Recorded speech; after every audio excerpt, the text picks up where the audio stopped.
whatever you're doing to pursue strength, as long as you're adding it, that will never become a weakness for you, especially when we're talking about combat sports. Brazilian Jiu Jitsu Black Belt, pro wrestler, natural competitive pro bodybuilder, and internationally elite drug-tested powerlifter. There's a lot of people out there that would not have been impacted by the person that you are today. If you can get your mind to overcome those initial obstacles early on in order to actually see what potential that you truly have on this earth. We have Jimmy House today. The centric loading that goes into a proper bodybuilding rep does parlay well into jiu-jitsu or wrestling. I remember a CT, he's like, I'm going to give you my secret, Jimmy. The thing that got me to 225 on strict curl is it would have seemed impossible. It would have seemed silly. You've been told it's a waste of time. And I was just so afraid that everybody would like judge me for it. I think it comes down to what pants you're wearing. It's not about not getting erect. It's just about like how you hide it. If you're like my guy Niall and I here and you have the right genetics, you don't need to worry about hiding anything, honey. What was the worst injuries that you'd experienced? I would say that. How was your wrestling match? Good. Yeah? Good. It was super fun. Yeah, I won, but you know, Nice. it's fake. Yeah. Nice. Damn, bro, you're a humble dude, man. I'm asking you about like Adam's arm wrestling competition and there's a wrestling competition, and I feel like you never say like who won or who lost until I Thanks, ask dude. you. I appreciate it. I feel the same way about you. Thanks, bro. Of course. But anyways, I was kind of curious. So you said your mom was Filipino and then your dad's white. Yeah. What was the dynamic like? Well, I mean, if anyone knows about Filipino stereotypes, you have your Filipino mom, and then you have a wealthy white dad with a rich job. That was basically my childhood growing up. Nice. And I remember growing up and going all to my mom's Filipino parties with their friends and seeing just the stereotypical all the Filipinos dancing on the dance floor. None of them are drunk, actually. They're all just like living off of this Filipino high. Yeah. And then all their white husbands are talking about business or money in the corner somewhere at the table eating all the food. It's like, it's pretty common, at least in Arizona where I'm from. I've seen it out here in California though. Oh, dude, it's everywhere, bro. All my closest friends have hardcore yellow fever, so Nice. yeah, I just gotta watch them. That's funny. Staring at all the Latino-looking Asians everywhere. Oh, that's great. I love it. Not very abnormal. But we have the Brazilian Jiu Jitsu Black Belt, the pro wrestler, natural competitive pro bodybuilder, and an internationally elite drug-tested powerlifter, mentored by Bill Goldberg, the pro wrestler, and we have Jimmy House today. Hello, everyone. Thanks for coming on, bro. Yeah, dude. Thank you for the opportunity. You're honestly like one of the most functional bodybuilders I've ever seen. Thanks, by man. far. I appreciate it. Thank you. I've always thought about like how I would love to like utilize my strength in functional ways, but it's just like there's not really many things that bodybuilders can do. For sure. Have you tried it all with some of the stuff? Because I feel as though Filipino genetics are very good for that, like athletically, to kind of parlay it into something else. Have you ever tried any sports or any combat related stuff in that department? So I did just a little bit of combat related things when I was a kid. Okay. So I was super young. Nothing when I was like older, nothing in my late teens or up. So I don't feel like I've had like any proper experience. I gotcha. I've always considered going back into it, but I do agree that there's a lot of places where Filipino genetics are prime, but there's just so many, there's such a huge wide variance of types of Filipinos. That's true. That the genetics are so dispersed, and I did my own like DNA. I got my DNA results. So basically what I did is I took 23andMe and I got my results, my raw data. I asked them for my raw data. It took them months, forever. And then I put that into Prometheus, which is like this site that can list down all your predisposed, your genetically predisposed like diseases, dispositions, things that you're predisposed to. Really? Okay. Wow, I'm so sorry. No, I'm you're like good. Slow today. I actually had kind of a heavy weekend, to be completely honest. It looked with like you. fun. Oh, you saw it? Yeah, I saw it. Okay. Yeah. Normally I try to like stay on my things, but every now and then I let myself go to like a music event with friends. That's dope, man. So absolutely amazing. But for the next 2 days, I am not here. So I'm sorry about that. It's okay. I'm glad we got to get this in anyways. Yeah. But yeah, so I got my got my results. My results, and the results blew my fucking mind, because I've always felt certain things about my body and how I reacted to, say, certain training methodologies or even like incidences or like things that would pop up for me, mostly medically, that I would see not pop up as much for other people.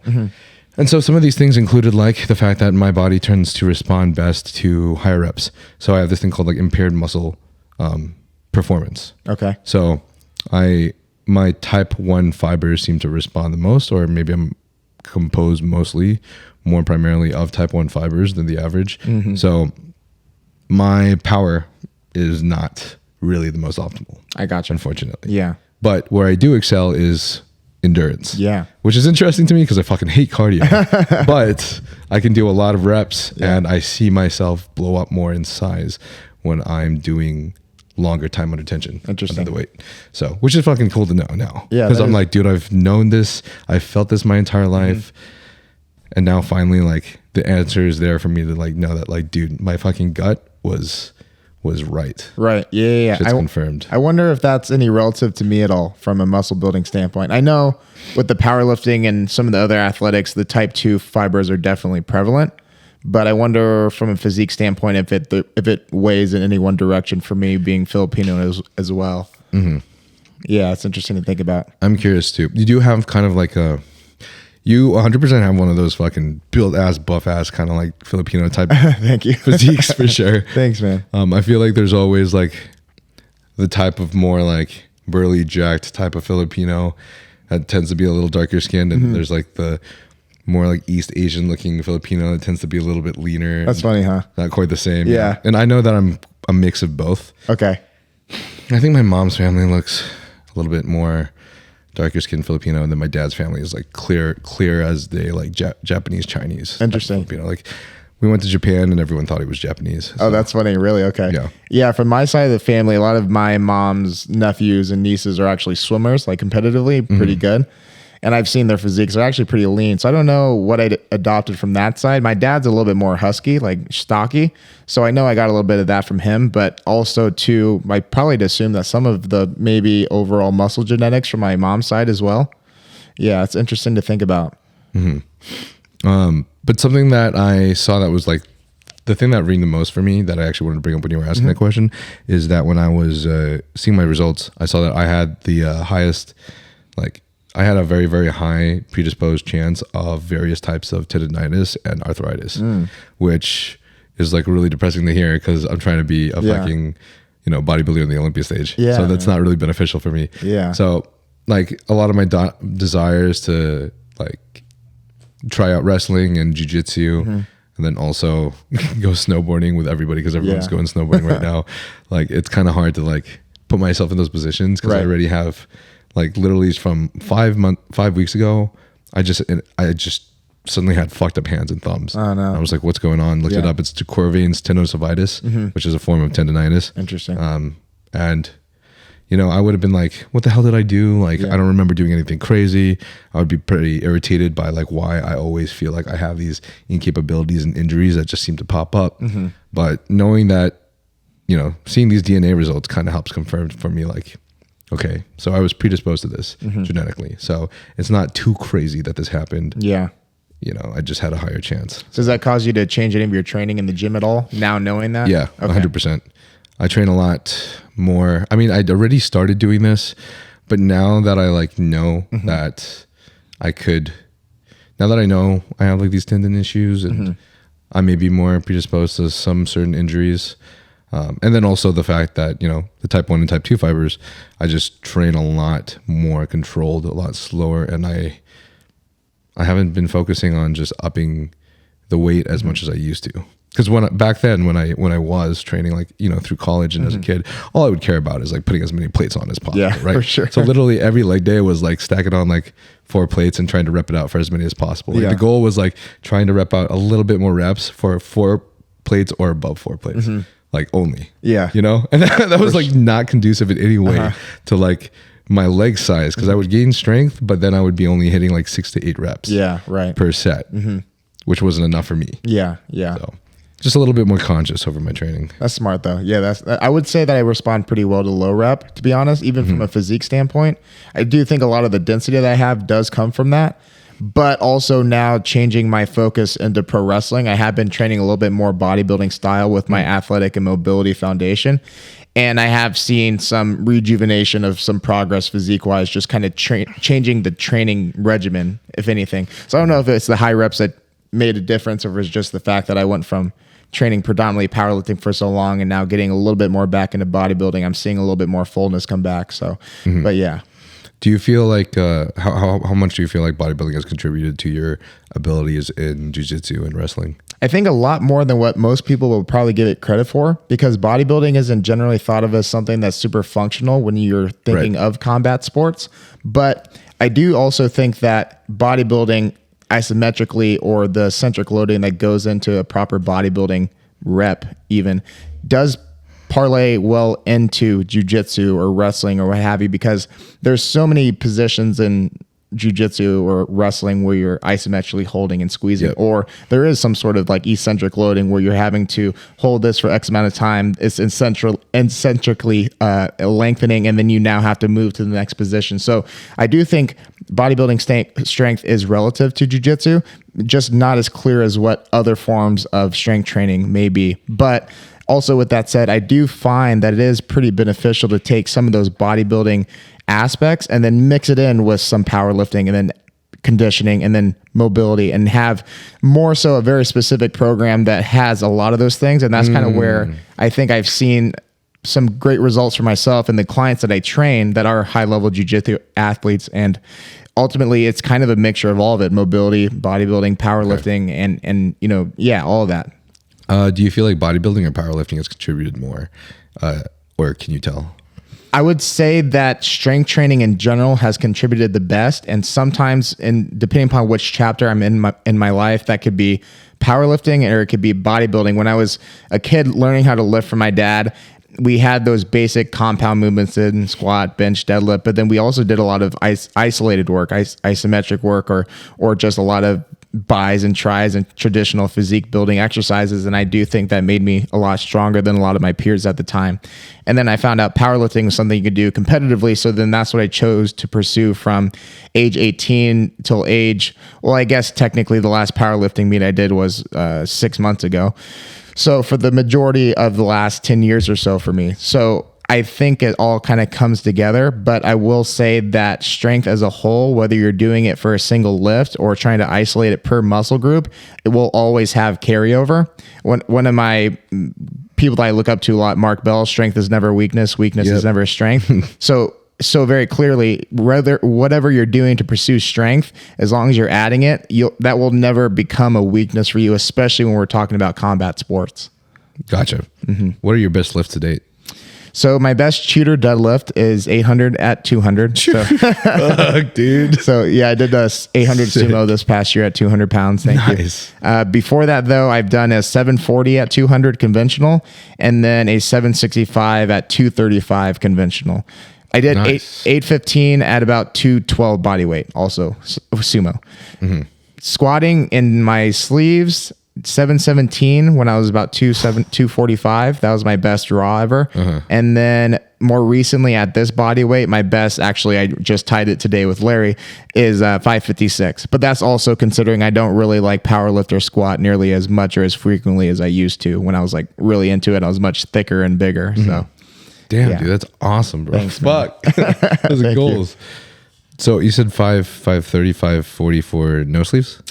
For this new body weight, basically. So like 556. I hit 575 in the gym and prep, but at the meet I hit 556 at 196 body weight. Gotcha. Yeah. What about bench? Do you know? Bench is my weakest. Okay. I'm pretty all right at dumbbells and like body weight pressing movements, but bench, the most I've done in competition is 410 with a pause at 220. And then at 198, I had got my 374 up, but my butt came off the bench. So I ended up with 349 or something like that for my second. Yeah. Damn. So it's my weaker lift, but we're trying. It doesn't sound very weak to me though. Thanks, man. Like, fuck. Do you feel like you're one of those Filipinos that just have gigantic legs? Well, if you cut off the calves, it starts to get a little bit bigger coming up past the knee. Yeah, I it's funny because Larry was measuring our quads earlier, and he topped out like 30-inch quads now. Insane. Jesus. And for some odd reason, he thought that I could compare, but I think it was 27-ish or something like that. My leg size are now. But I even noticed that as a kid, when I had just started lifting, my legs seemed to have kind of started responding to the strength training I was doing faster than my other body parts. Wow. Yeah, which is why I think now, not necessarily training for leg size or even leg strength, more so lower body mobility, I'm able to maintain a lot of the size that I put on from all the years of heavy squats and deadlifts and everything. Yeah. Dude, that's crazy. So that's why I love like analyzing genetics. Just talking about it. Like, we're both Filipino. Right. I mean, you definitely have a little bit different variants. Half your dad's white. Right. Yeah. Yeah. But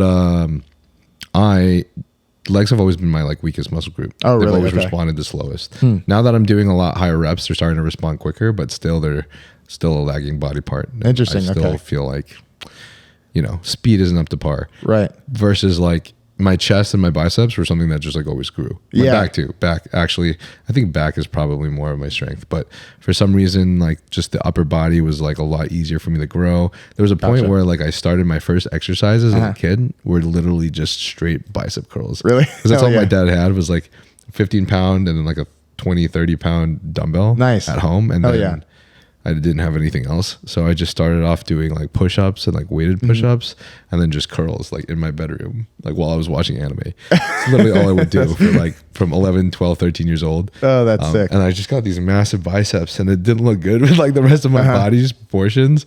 Interesting. So after that point, I just decided to stop training biceps for like 10 years and just only like trained it as a secondary muscle group with my back compound exercises. Gotcha. And, they kind of just maintained and let all my other muscle groups grow.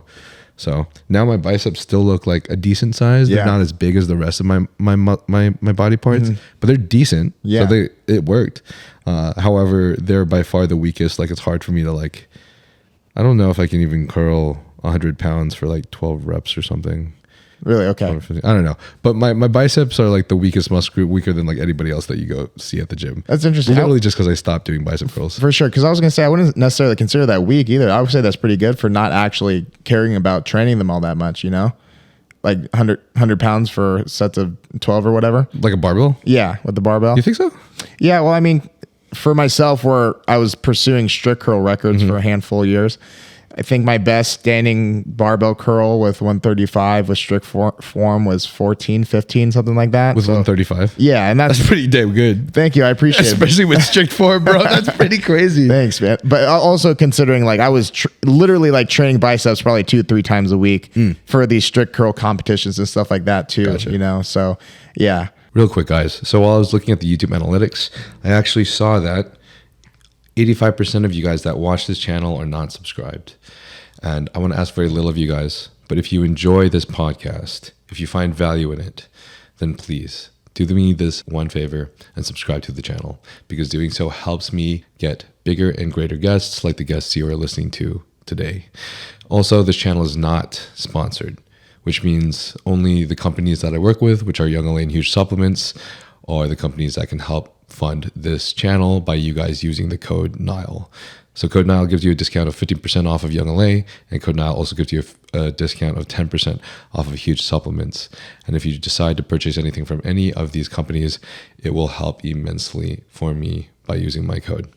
And this way, I can travel to other guests, such as Dr. Mike Israetel next week, and also upgrade in equipment to make this podcast bigger and better for you guys.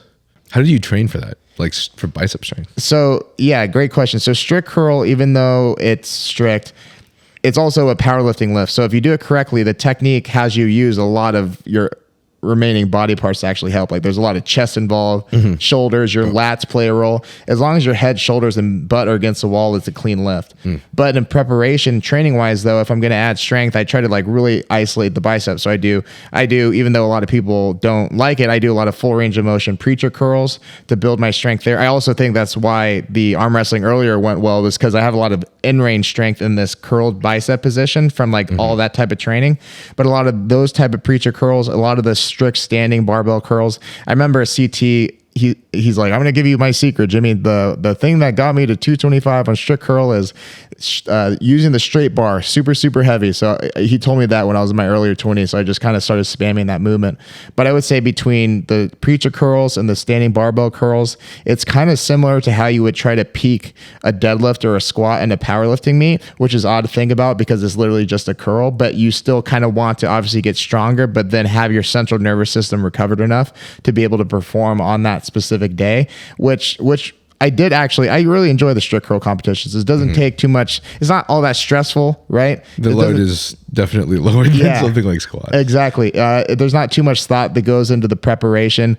It doesn't really change my daily schedule. Like if I'm going for a heavy deadlift session, heavy squat session, like my whole day is really planned around that. Yeah. If it's a strict curl day, it's almost the same as if I was hitting back and bis and just kind of throw that in as an accessory movement, you know? So it's easy. And it also allowed me to kind of go to the Arnold and experience what that's like, since they have that as a competitive part of the Arnold. Now I competed in that and I got to go to the Arnold for my first time. It was a really cool experience. Nice. Yeah, man. Nice, dude. That's awesome. Thank you. So I was thinking, I believe that we actually might have, oh no. Shit. I believe we might actually have quite a few similarities in how we started our journeys throughout our childhood. Obviously, both being Filipino. Yeah. And I think also potentially being overweight and also being an only child. Oh, you're an only child too? Yeah, I'm an only child. Oh, he did his research. That's course, awesome, bro. man. Absolutely. I respect it. That's awesome. Yeah. So out of curiosity, if you don't mind me asking, what is the absolute earliest memory that you can conjure that is indicative of what you do today? I think it was basically when I would watch my dad in the garage lifting all the time. He would go through a lot of stints of trying to put on strength or even go through different weight loss phases.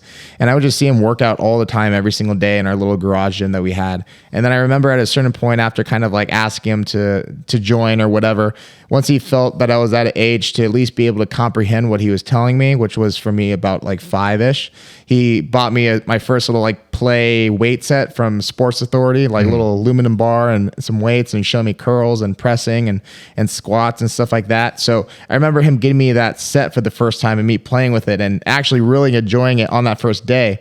But then when he started making me do and I say making, I'm obedient, so I didn't want to tell him that I didn't like it. But after that first day, I was like, oh, this is actually challenging and it's making me wake up early and I'm missing my friends' birthday parties and all these different things. Then I started to not like it as much. But it was that first day, though, that kind of made me want to at least try it.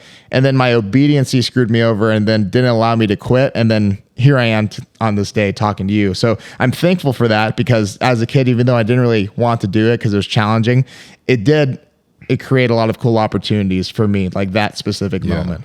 Dude, 5 years old is a crazy age. Yeah. That is crazy. Thanks, man. I was actually very self-conscious when I was a kid to talk about that, because the stigma is, if you lift as a kid, you're going to come out short or whatever. And, I don't think I was hoping to ask, actually. Yeah, exactly. And, my mom's personally like 5 foot tall and my dad's 5'8". So I'm at least taller than my mom and a little bit taller than my dad. How tall are you? 5'8" and like a half. So I like nice. barely. Yeah, let's go. Screw the stereotype.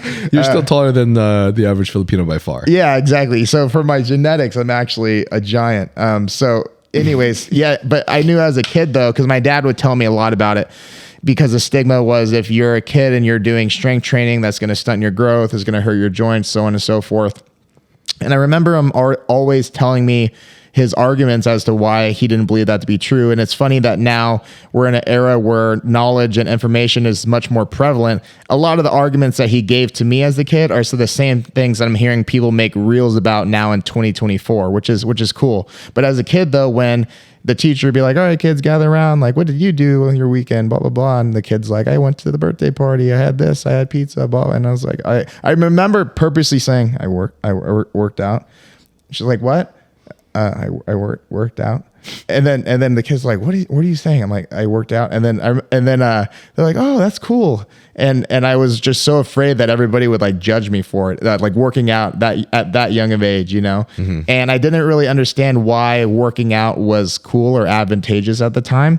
until I got into middle school, and then my tricep started popping out a little bit for the first time. And then I guess my peers started acknowledging me as one of the stronger kids in the class. And then people ask me like what my bench is or whatever. So then all of a sudden, I know, right? So then I started to get a little bit more respect for it. And then I was like, oh, this is cool. So my ego was fueled a little bit. I had some pride in it now. And I was kind of enjoying being the strongest kid in the middle school or whatever. So then I started really taking it seriously, getting my workouts in with my dad every weekend. And then shortly after middle school, my freshman year of high school, he stopped training. And then that's when I took over myself and my training. And then I actually parlayed that into training my 3 best friends that now kind of co-own our personal training business with me. Yeah. Nice, dude. Thanks, man. I appreciate it. Bridging and giving away your positions to others. Yeah. Yeah, that's like the hardest thing. I think one of the hardest things when it comes to entrepreneurship is, and one of the most important, right? Making sure you're allocating your positions properly to the people that you know that like will really care about them, like you. Oh, it's so at least true. Close enough. Yeah, it's so true, man. We've been friends, like Matt here.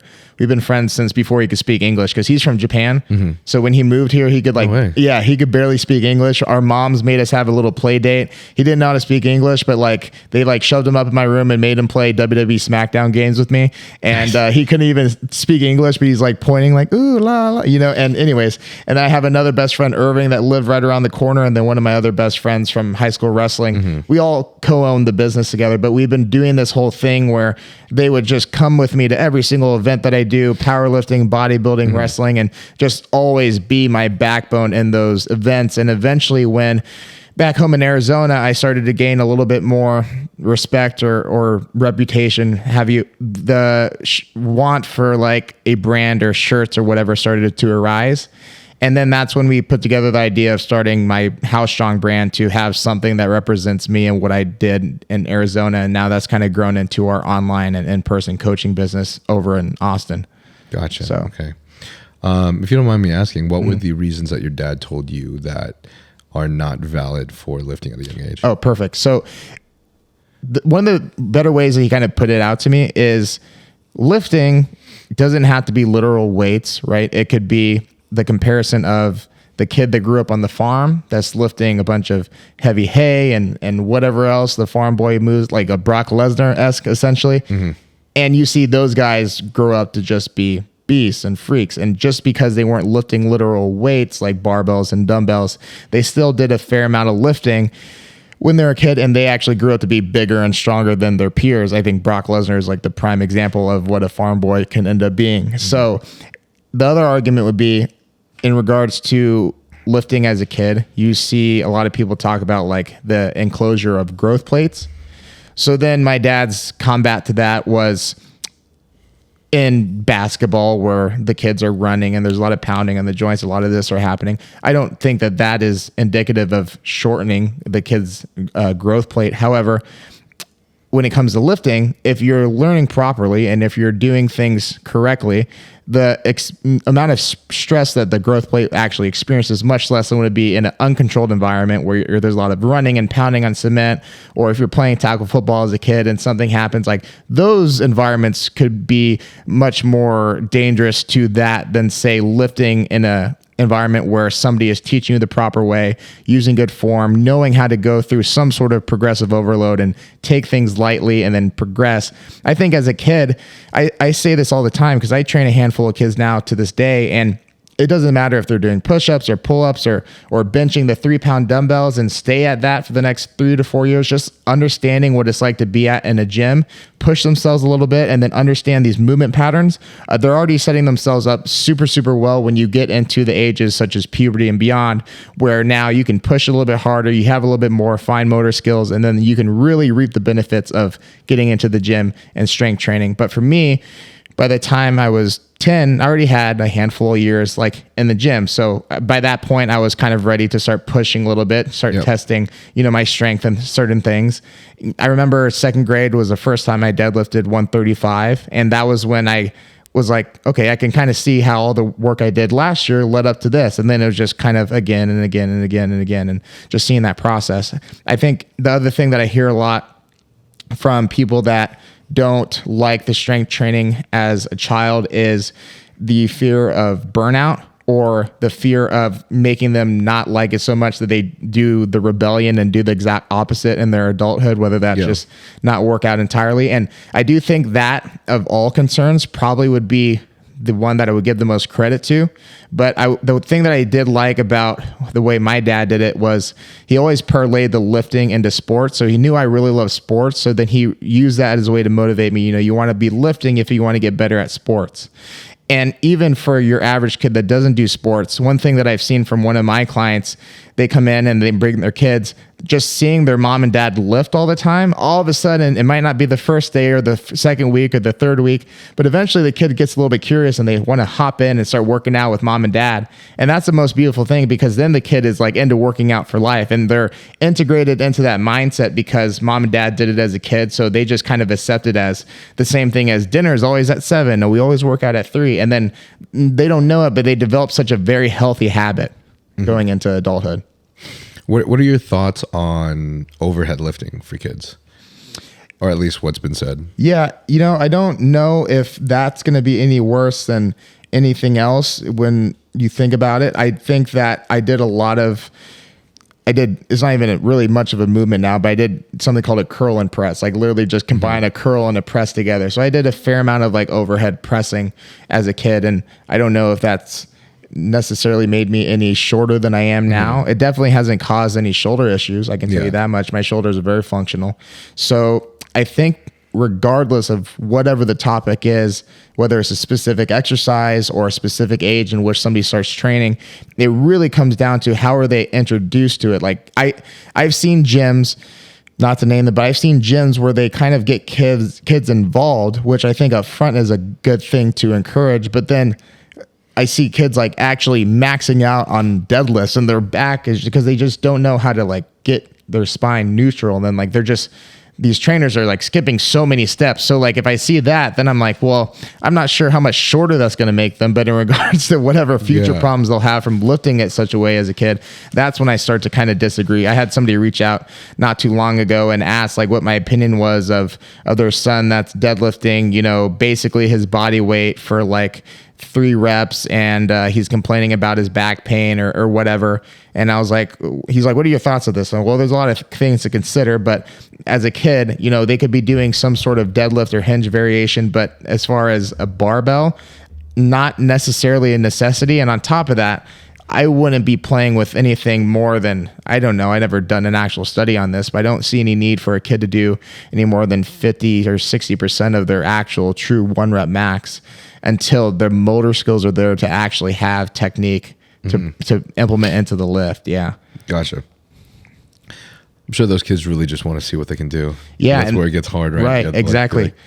And I trained a lot of kids, and you can have them with a respectively lightweight, and then there's so many things that go through a kid's head, like just being nervous because the coach is watching or maybe their dad's watching, whatever. And maybe they had the form right 5 minutes ago, but then everything goes out the window. So when you're trying to teach a kid like something like a squat or a deadlift, those are the ones you have to be the most careful for, because even if you think that they have the form down, there's something that could easily go on in their head mentally that throws them off, and then their lift becomes a little bit sketchy.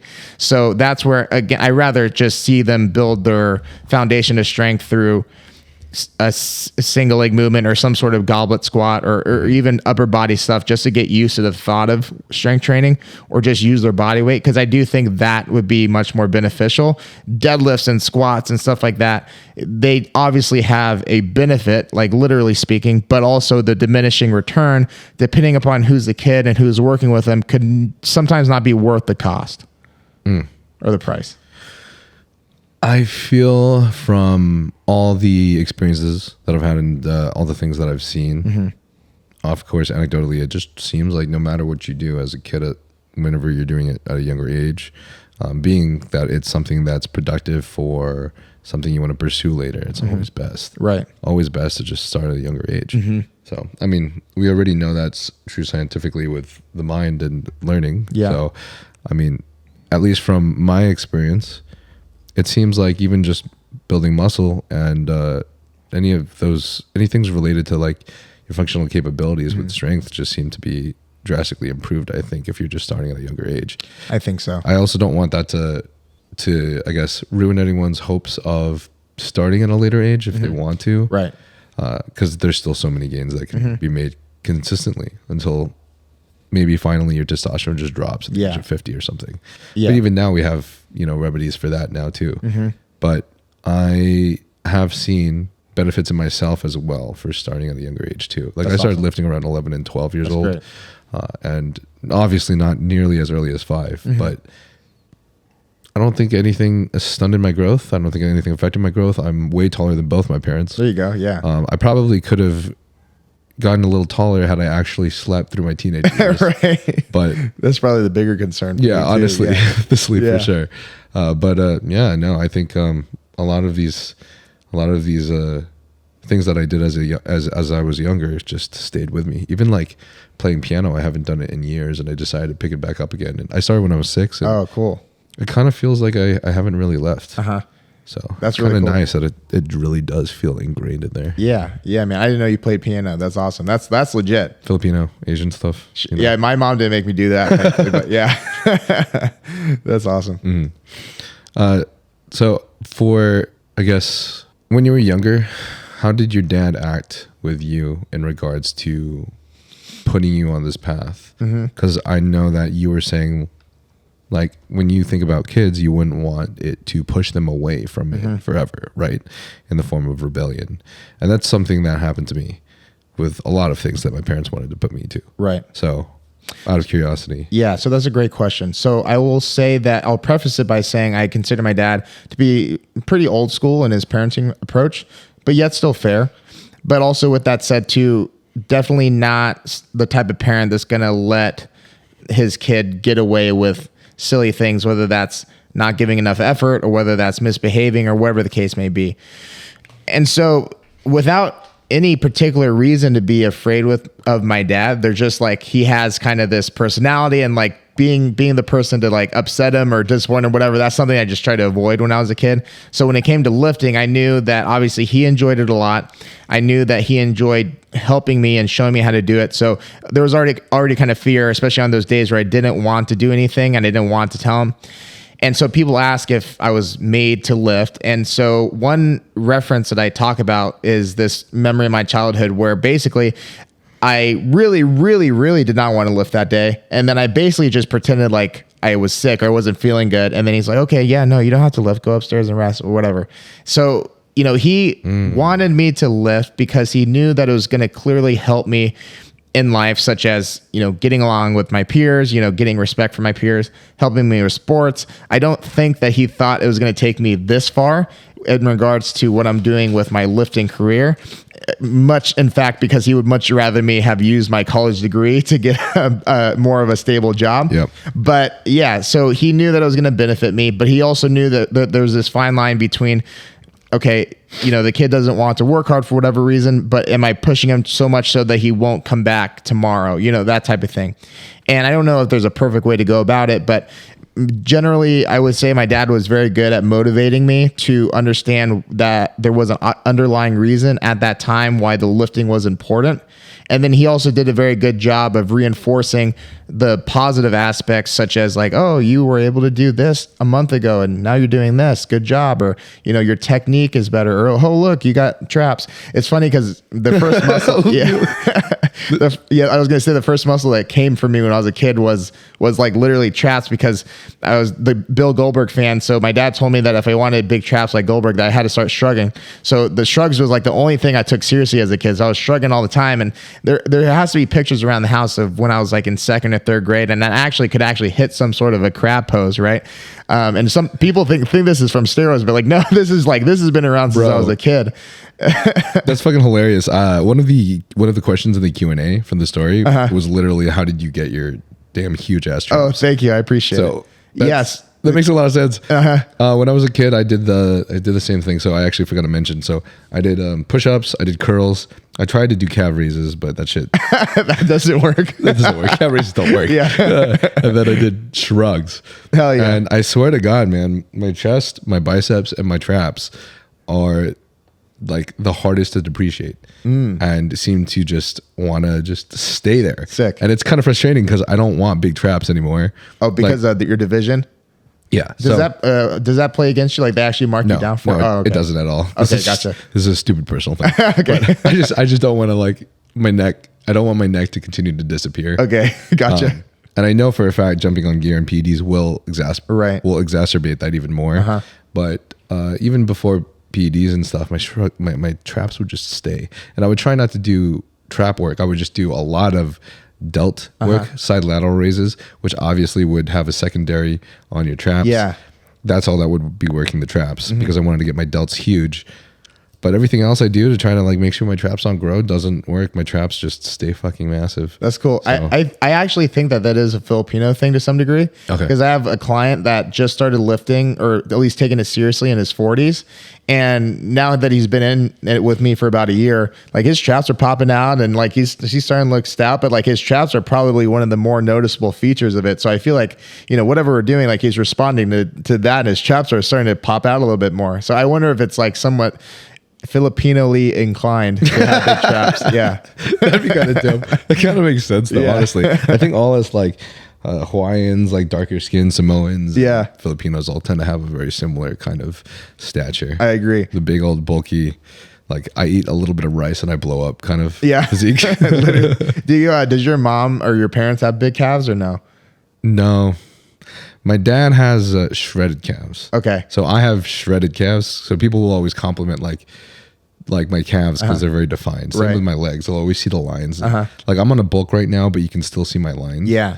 So I just don't really carry fat there because the fat wants to be fucking carried in my damn belly and my freaking back love handles. Right. So that's nice. But in terms of like actual muscle size, it's not really there. Like for example, my calf on the outside, like it ends like it looks like it covers, like when I flex it covers like maybe a quarter of my leg or something. Really? Okay. So whereas like you see like an East Asian, like a Korean or something who flexes and their calf covers at least half of their leg. That's true. Like on the outside. That's crazy. It's so true. I asked because my mom and my grandmother's calves are actually better developed than mine, in my opinion. So, and they don't really work out at all, besides like dance, I guess, at Filipino parties. Really? Yeah. So that's funny. Yeah, I think most Filipinos tend to seem to have better calves. So I guess I was just blessed with the non-good calf. I know, right? Genetics, motherfucker. I know, right? I guess that's kind of really cool to hear, though, about your dad using just such an amazing level of empathy and I guess care. Yeah. So something that I feel, because I'm not a father yet. Someday I will be. Oh, yeah. Have you ever heard of Gaber Maté? I don't think so. How interested are you in, I guess, just kids? And well, I mean, obviously you are, because I've heard in your podcast that one of your biggest goals is to inspire kids and to motivate them. Yeah. I think that's fucking awesome. Thanks, man. I love Super cool. Yeah, I love kids. And, I found a great girl recently and, anyways, but yes, I'm damn looking forward for kids in the future for sure. That's cool. Yeah. So if you haven't, then try to look up Gaber Maté. Okay. He and Jordan Peterson obviously have had their arguments regarding kids. Okay. But I do really love Gaber Maté's side because he truly ingrains his foundation on love, like this level of unconditional love. So, which is hard for some people to take in who want to discipline their kid and make sure that their kid is on the right path, because there's a little level of discipline that needs to be needed. Yeah. Right. But Gaber Maté does pose that, obviously, if taken too far, these cause traumas in the kids that are sometimes situationally nearly impossible for them to release themselves from. And I think that's a very, very important thing, because you're changing the kid's entire life. Yeah, it's such a fine line. It really is. Yeah. I think that, I was lucky because I had seen some of the benefits of the labor I put in as a kid come together in middle school. And I was like, okay, to where I started picking up for myself because I just thoroughly enjoyed it. But yeah, my dad in particular, so he's probably the smartest guy that I know. He's been a psychologist for the better last 40 years or something like that. He has 6 different degrees, doctors, PhDs, masters. Jesus Christ! Yeah, so he's just like How long was he in school for? God, a long time. Yeah, and this is all after he got his bachelor's and he went back to graduate school to try to like basically his story, he wants to prove to those people that gave him a hard time growing up, including his own father, that he was able to do all these different things and get these different degrees and prove that he was worth something. And so as a kid, for me, being an only child and being so close to my dad, that type of lifting relationship in my personal situation didn't make me want to do anything other than to continue pursuing it, because that's how I translated one of the easiest ways to kind of implement the same type of work ethic that my dad talked about him doing, and then also find a really easy avenue to continue making my dad proud, because I knew as an only child, I'm his pride and joy. So I want to continue to find those ways to be able to increase my relationship with my dad. Even still to this day, you know, like doing the Flex Lewis podcast, my dad's a big fan of powerlifting. And so I know that even though, you know, I can't see him all the time because he's back in Arizona, that's really special to him, because he knows that when he started me, he had no idea where this was going to go, and neither did I. But to know that him starting me that early, and that has allowed for opportunities such as that, or such as being able to train Goldberg's son, that in itself, I know, makes him really happy and really proud. So, but I bring up the psychology aspect because I think that he's obviously so in tune and smart with how the brain works that he was able to kind of like flirt and push and pull back at times when it was appropriate to in any given direction. Yeah. Which is where I ended up being okay, I guess, you know, growing up. Nice. So that's awesome. Thanks, man. I mean, maybe I'm oversimplifying things because things get so much more complicated when it's dealing with people in relationships. But I have found in my own relationships, both with my friendships and also with the potential partners that I've been speaking to, it's really hard sometimes, because sometimes you feel like maybe people are... A lot of times I think we want to make sure that we're taken care of and we're taking care of ourselves if other people aren't. And sometimes it's hard to give back when someone you feel like isn't giving back to you, especially when it's like in a relationship. Yeah, and totally. When something feels one-sided, it hurts. But I have noticed for me in my personal accounts, acting with love and like that being my main primary decision, like seeing someone and acting like I truly care for them, but obviously also still having my life to focus on, my career to focus on, you know what I mean? So that way I don't end up being like a simp or something. But like actually still acting with every decision with the foundation of I care about you, or like I hope that you are doing well, you know, whether or not it is with me around or not, has always ended up in the most positive outcome, no matter what. Yeah, I feel so like far. Maybe in your experience, have you felt that has allowed people to, without even saying it, give it a little bit more high respect for you, like in how you carry yourself and stuff like that? Because I go through the same journey from time to time, and I do feel like when you start to kind of set up those boundaries, but still keep your foundation and where your heart's at, then people start to kind of respect that side of you of what you're trying to say. I think so. I think in a ways of this like perspective, I also adopted some like Buddhist and Stoic like philosophies to like help me, I guess, you know, waver around these waters. But I think doing so has just, it's hard for me to overanalyze it. I do feel like it's gained me some respect. But I think it's also that like from our past experiences, like say I have like my best friend has done the same for me, right? He's always been there for me, and he's always acted out of love. He's always acted as a support. And even when I've done something, like he's been there to like give me constructive criticism, but in the end, like I can feel his energy that he cares. And if there's anything that like takes me off or whatever, like there is never ever a moment where in the discussion I feel like I am not seen, I am not heard, or I am betrayed, ever.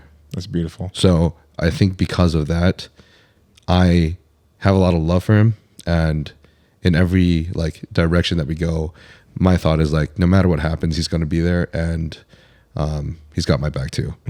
You know. How long have you had this friend for? 5 years. Okay. 5 years. Yeah, I was with him this weekend at the event. Awesome. Yeah, cool, dude. Fucking great ass time. But like, that's one of the examples. Same thing when I'm speaking with a partner, I guess.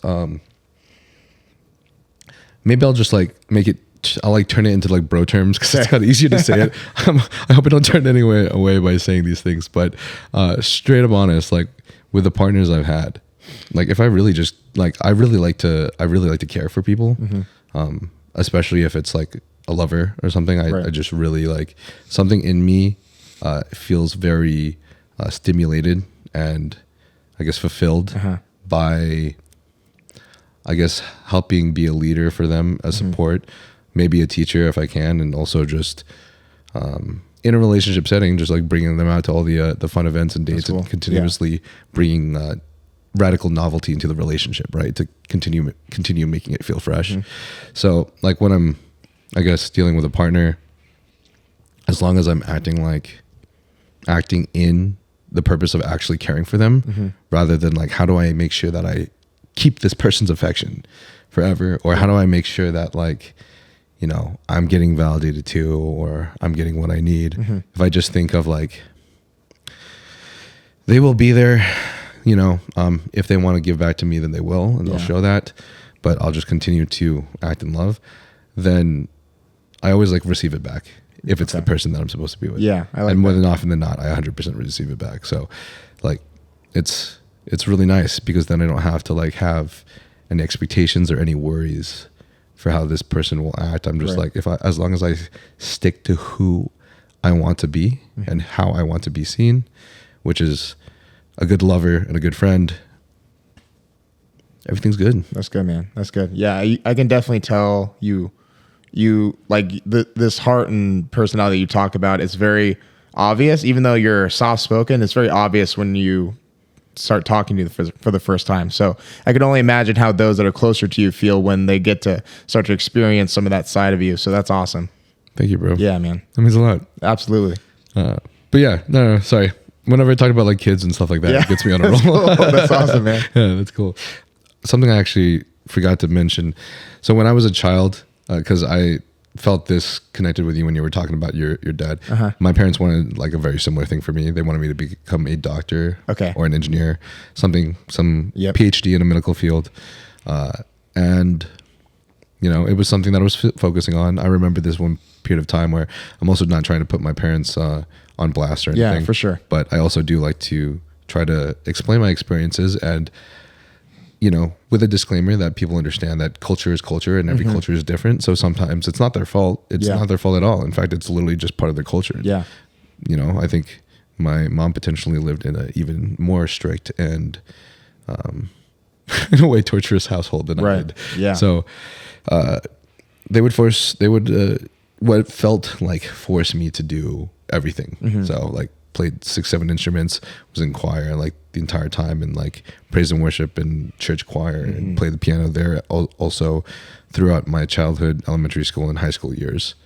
And was also in like maybe 4 different sports or something, like soccer, swimming. I was in Boy Scouts, was in 4-H for some time, football, and then tennis was my main sport. Oh, and karate. Nice. So that was a little bit of the martial arts when I was younger. Taekwondo and karate. Gotcha. And then also like, you know, obviously the education, the school, GT, and like I don't even remember what some of these things are called. Did you ever go to Kumon? No, I haven't, no. Kumon sucks. What is it? Kumon. It's just like after class learning. It's like extended learning. Oh, okay, gotcha. Okay. But dude, I didn't want to do any of these things. Yeah. I didn't want to do any of them at all. In fact, I just was fat, and then like 12 years old, something snapped after being bullied and some stuff, and also being said some things about my parents. And being an only child, you don't have anyone to go to, right? That is tough. Like if your parents are against you, and then the people at school are against you, but you don't have any siblings, then it's like you're alone in your room, and the whole entire world is against you. So at some point, I was like, I'm either gonna die, or I'm gonna like lose 40 pounds, or I'm just gonna starve myself. And then I lost 40 pounds, and then started my weightlifting journey. But when I think back on it now, even though it's kind of a weird way, like I got my engineering degree and everything, but I didn't end up doing any of it. Right. I guess I just rebelled so hard that I just rebelled against everything they wanted to put me to. I still am very thankful for I'm just thankful for everything that happened, because I just wouldn't be here doing the career that I am, following the passion as a bodybuilder and having a podcast and talking about all these things if none of that happened. So, dude, you're doing amazing for yourself. That's really cool. And I think honestly, the coolest part that may not stick out to a lot of people is to me, also knowing what it's like to be an only child, but you started your weightlifting basically on your own for yourself, and you kind of took that upon yourself in the environment of an only child to make that change for yourself, and you actually stuck with it, which is where, even most adults have trouble doing that. So I just have to kind of pay my respects to that, where, yeah, as a kid, especially going through bullying or whatever you're dealing with your parents, that's already tough. And then to look at yourself in the mirror and not necessarily like what you see, and then make a change and then stick with it and then turn it into an entire career. I mean, you deserve to be where you're at. So congratulations. Thank you, man. Yeah, absolutely. I would say, like, for me, yeah, it's similar, but I lifted a little bit earlier, and I was self-conscious about not being like the kid with abs, but I wasn't necessarily the really overweight kid. So I can't say I dealt with a lot of that type of bullying or insecurities. But I do. It's interesting because I've always had this idea that I want to do something really, really cool with my life, even going back to when I was a kid, and just like most other kids, you want to be in the NFL or something like that. Yeah. But I've always had this idea for myself that I want to reach the pinnacle of whatever I'm pursuing. And football led to wrestling, and wrestling led to powerlifting, and bodybuilding sprinkled in there, and then the jiu-jitsu, and then the pro wrestling where I'm at now, where, I've done a few different things, and in all of those things, I've always kind of reached for as high of a skill level and to get to as close to the pinnacle of that given sport as I could. And it's allowed me to redefine what I think my purpose is and what I think I really want to do with myself in this life. But along with that too, from the side of my parents, I would say that my mom in more recent years has always been really, really down for what I want to do, especially as she sees like some of the stuff online or on Instagram. But I do think that, for my dad in particular, with how hard he worked in college, and I remember conversations as a kid where he talked about, like, oh yeah, when you go to college. And I remember making a joke like, oh, what if I don't go to college? He's like, oh yeah, you're going to college. And it was like kind of a joke from him too, but that was something that like stuck with me because then going to college after high school, I went to a community college and I graduated with honors there because I knew that if I did well in school, it would make my dad proud. And then I went from honors at what was called GCC to then ASU. I got into honors college, and I'm thankful for college because college is technically supposed to be where you kind of like start whatever you're doing for the rest of your life. It was kind of the same for me, but in the opposite direction, in the sense that like when I started at school and I was in the honors college at ASU, I was around a lot of people that were, very deep into their internships or had a very clear idea of what company or what they're going to do once they graduate. And I had no idea what I was going to do. I had no internships. And even though I didn't find what I was supposed to do with college did help me locate what I really wanted to pursue, which was something more relative to what I'm doing now. So basically, I didn't do the whole like straight up drop out and quit because I still had that respect for my dad to finish for him and my parents because that was like their request for me. But being in college gave me a lot of time to think about what can I actually turn these skills that I've worked on into to make money, to be able to provide careers for my friends, to be able to inspire people. And now more specifically, as I've gotten closer to Goldberg and as I've gotten a little bit more wise, how do I parlay all of this into just basically doing what Goldberg did for me as a kid watching him and be able to give that same thing back to the next generation of youth? And that's where pro wrestling or acting or anything that puts me in a position to be able to inspire kids to be a better human or a better person or to work out or whatever the case may be, do some shrugs. That's what I want to start to try to really dive into now that I'm very confident into why I'm in this chair and why I'm on earth and why I'm doing what I'm doing. Nice. Thanks, man.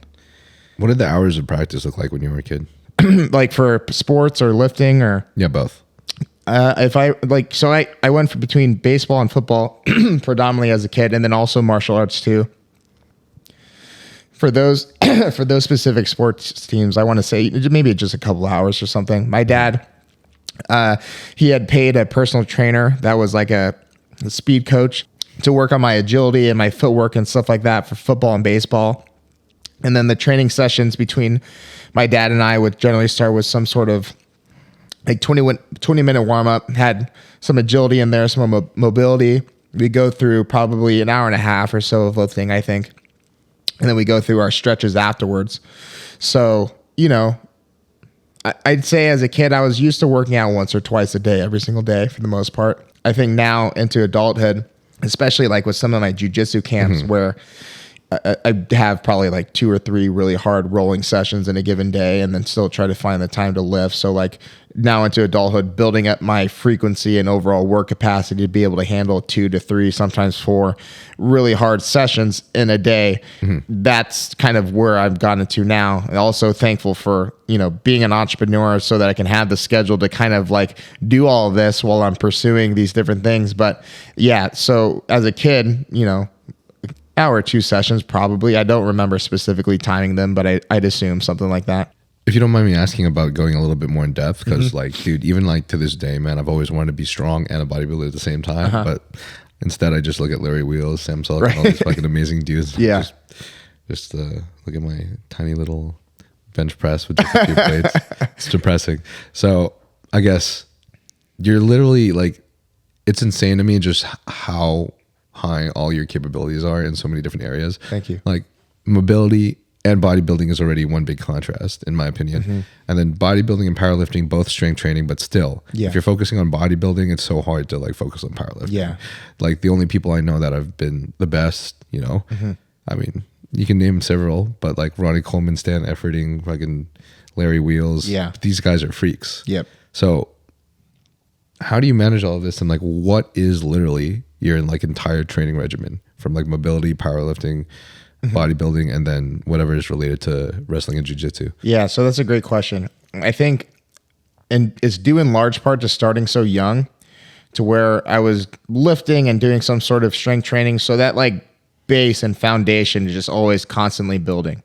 So I had a decent amount of strength when I started to find out that like in high school, I had a better squat than the majority of my peers. So then by the time I got to my senior year, I had worked to get the school squat record, even though I was only squatting for quads and building my legs up. So because I would basically do like really, really heavy sets of 10 and then really, really heavy sets of 8 and probably do no less than like 6 or 5 reps at the very end of a bodybuilding phase or something like that. But it was predominantly high rep. I remember trying to go into the gym and, you know, push myself to hit 315 for like 25 reps or something like that in high school. Right. But then when I started to see that I was close to the school record for a squat, I kind of changed my focus a little bit to a little bit more powerlifting, and then I was able to get that by the time I graduated.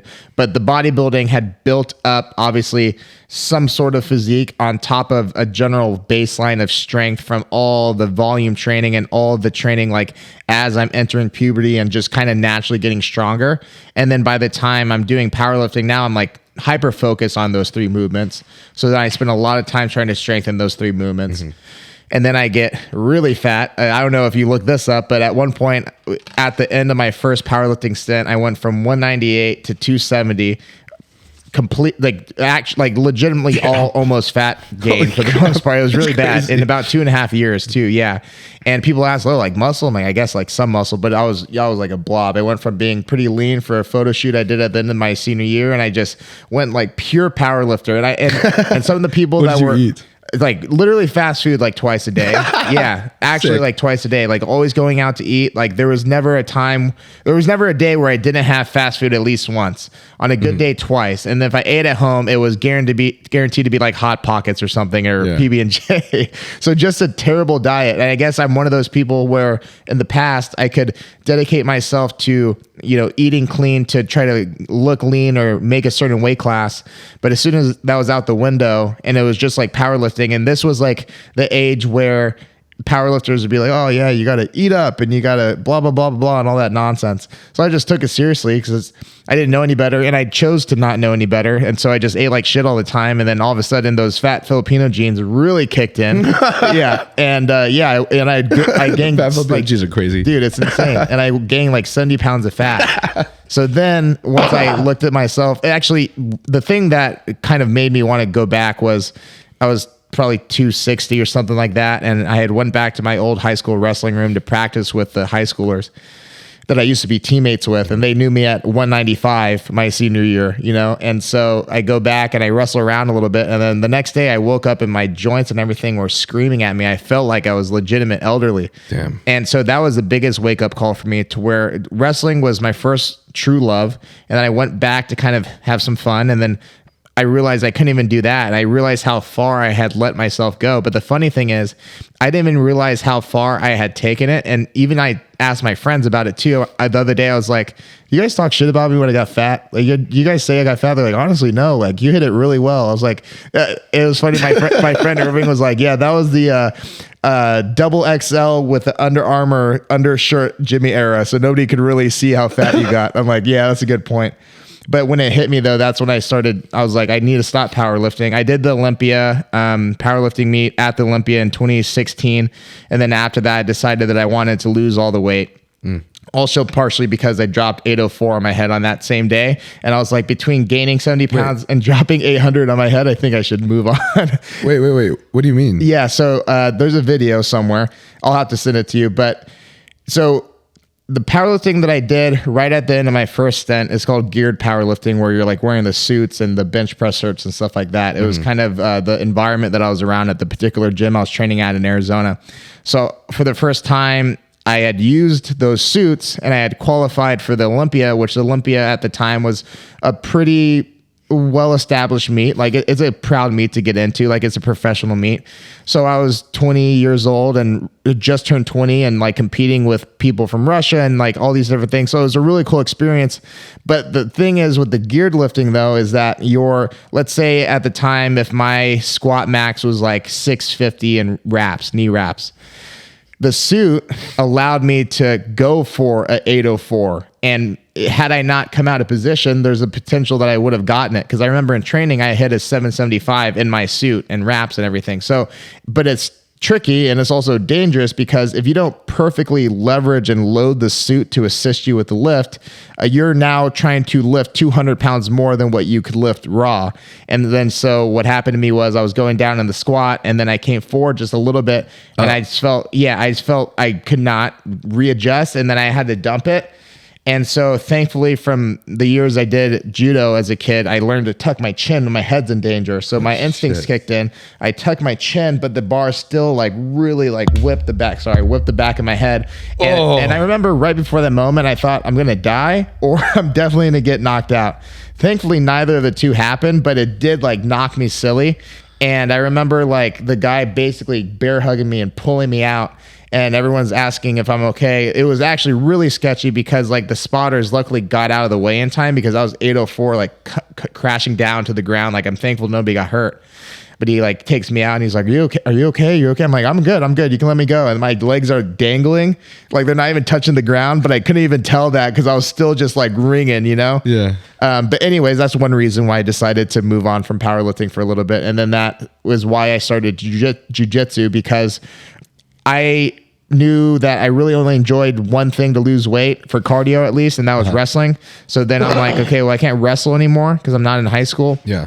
I decided not to wrestle in college. So then let's try this jiu-jitsu thing out that I'm hearing about, you know? And then I went to my first class and then I ended up like really liking it. And then basically from there, I just dieted and I did jiu-jitsu 2 to 3 times a day for the next 18 months. And then in 18 months, I got back down to 190 again. And then since then, I've done a good job of staying like right around 200.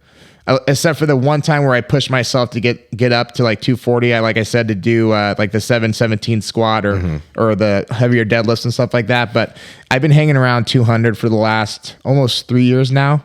But only because I've learned that you have to actually like have healthy eating habits to not gain weight. Nice. So what does your diet consist of now? Predominantly just red meat, whether it's ground beef or steak and eggs are in there. I'll have poke from time to time if I'm going out with my girlfriend or something like that. That's amazing.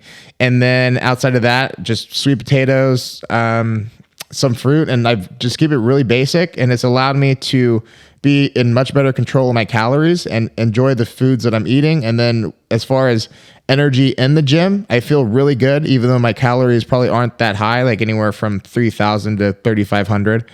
And then still maintain a relatively lean body fat level.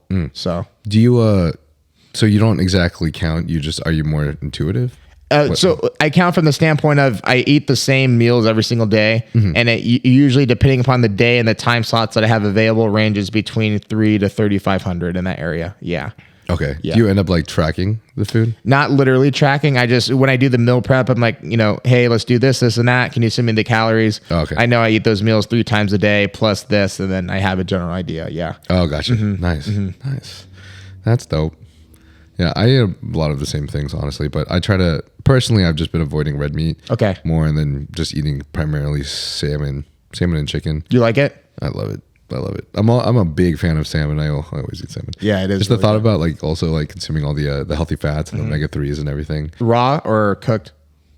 Bro, if I could eat it raw, that would be fucking gas. But I just get sockeye salmon from Ralph. So I'm too cheap. For sure. Honestly, I just throw this stuff in an oven I throw the salmon in the oven for like 30 minutes. Okay. And it's literally like my salmon for like the entire week. Nice. Just Hell yeah. That's stuffed awesome. in my fridge on super cold. Do you notice your body react any differently to that versus red meat or any other protein? I haven't really noticed any drastic differences between the two because I've never actually, I've never really experimented on the diet I have now, but with salmon versus red meat. Okay. And I like to get a variety of my proteins, so I'll have whey, I'll have the salmon, I'll have the chicken, whatever else.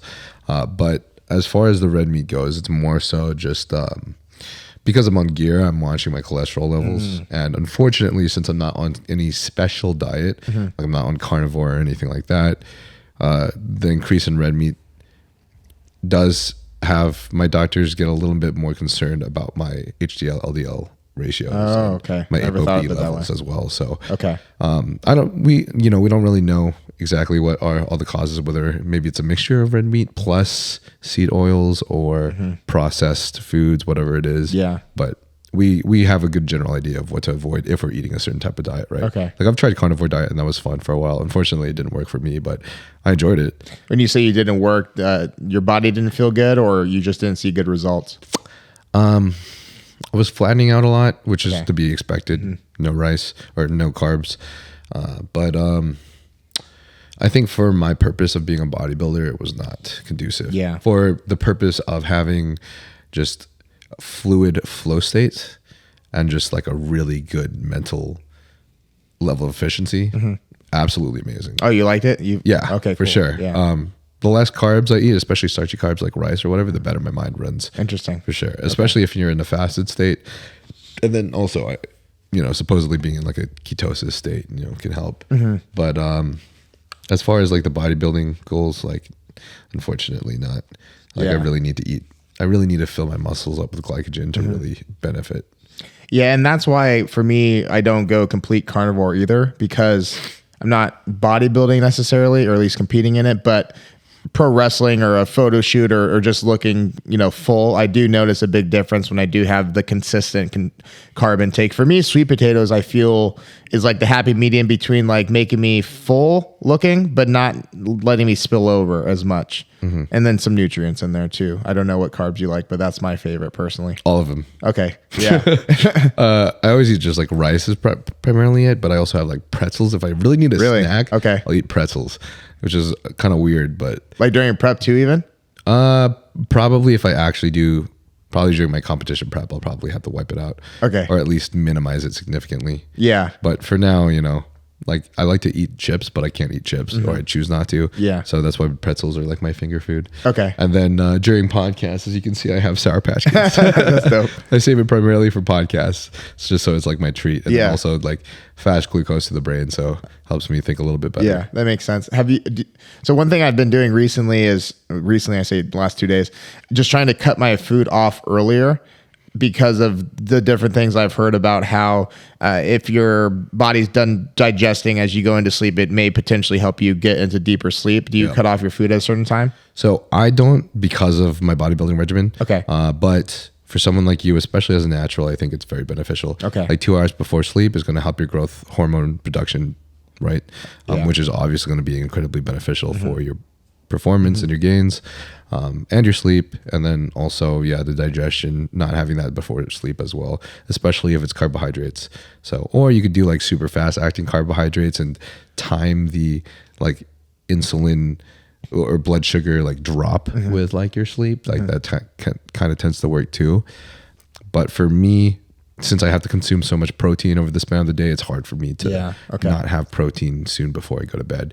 And I think because I've done it for over 10 years, maybe even 15, I don't know.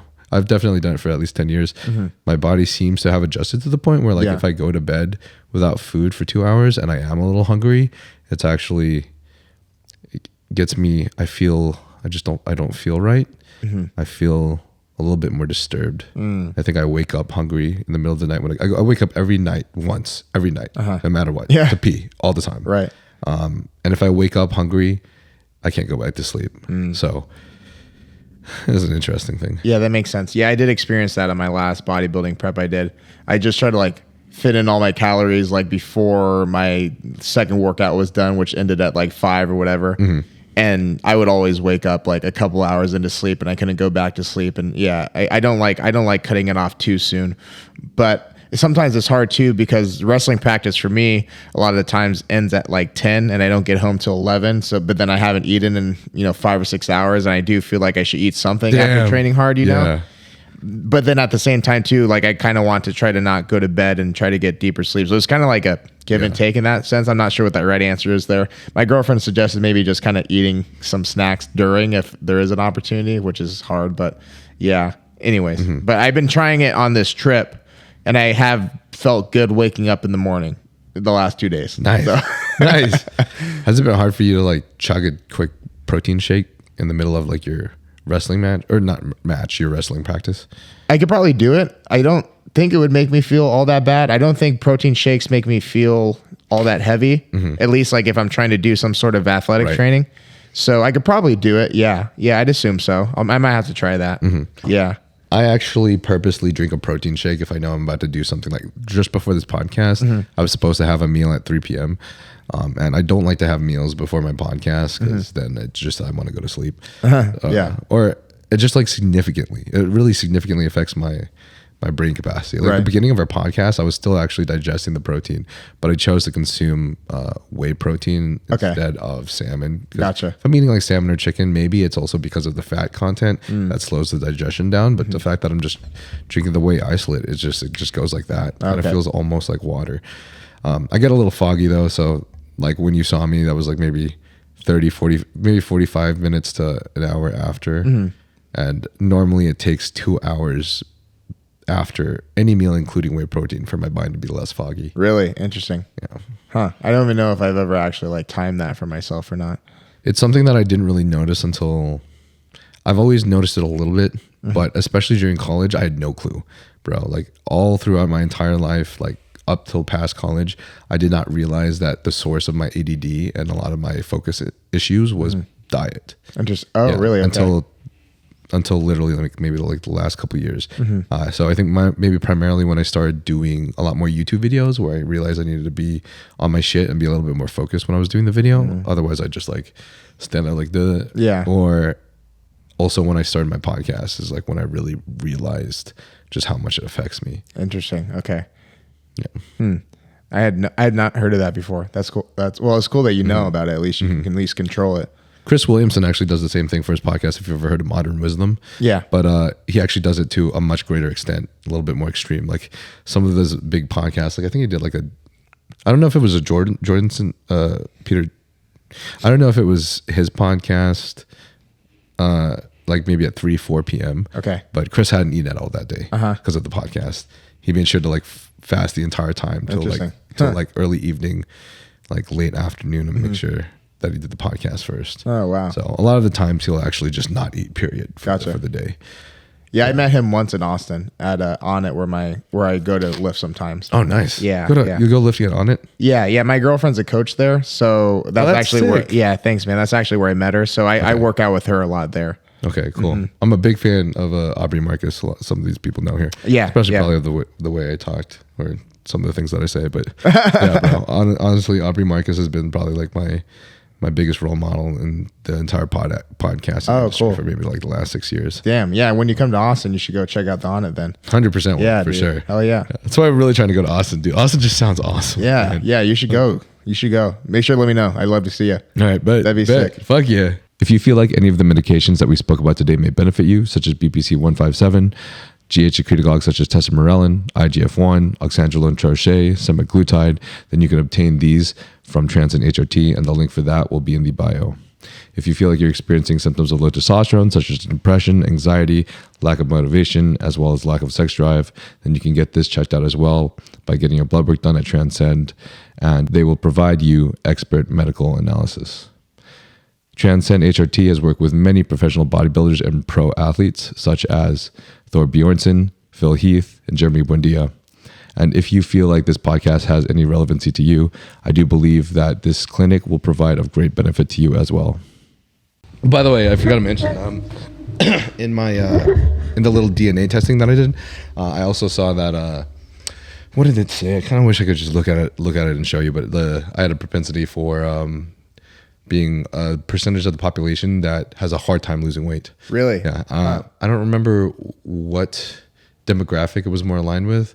I think it was some kind of Asian demographic, but when I saw that, I was just like, that has to be something most Filipinos have. When you first started trying to lose weight, then when you first started as a kid, did you struggle? Or like, well, obviously you're here for me, so, but I'm also curious at the same time, like what were some of the initial struggles that you faced when you tried to lose weight for your first time?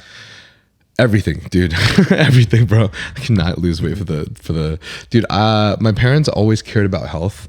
My dad is he's actually a professor in ag econ. Okay. So he has some kind of understanding over like the statistics in America over health and diet. Okay. Right? But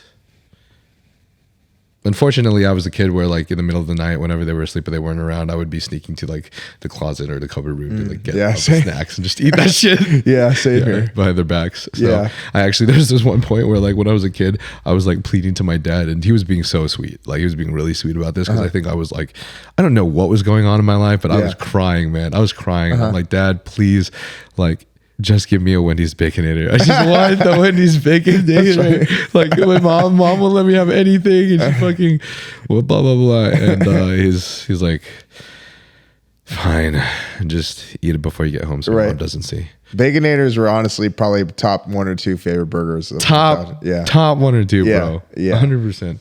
Shit was gas. That was like my middle school dream. Was always having a Baconator as much as possible every week. Yeah, no, dude, they were the best. But yeah, because of that though, I just had it felt like torturous almost. Like I was in this position where I was just overweight my entire life up till when I was like 11, 12 years old.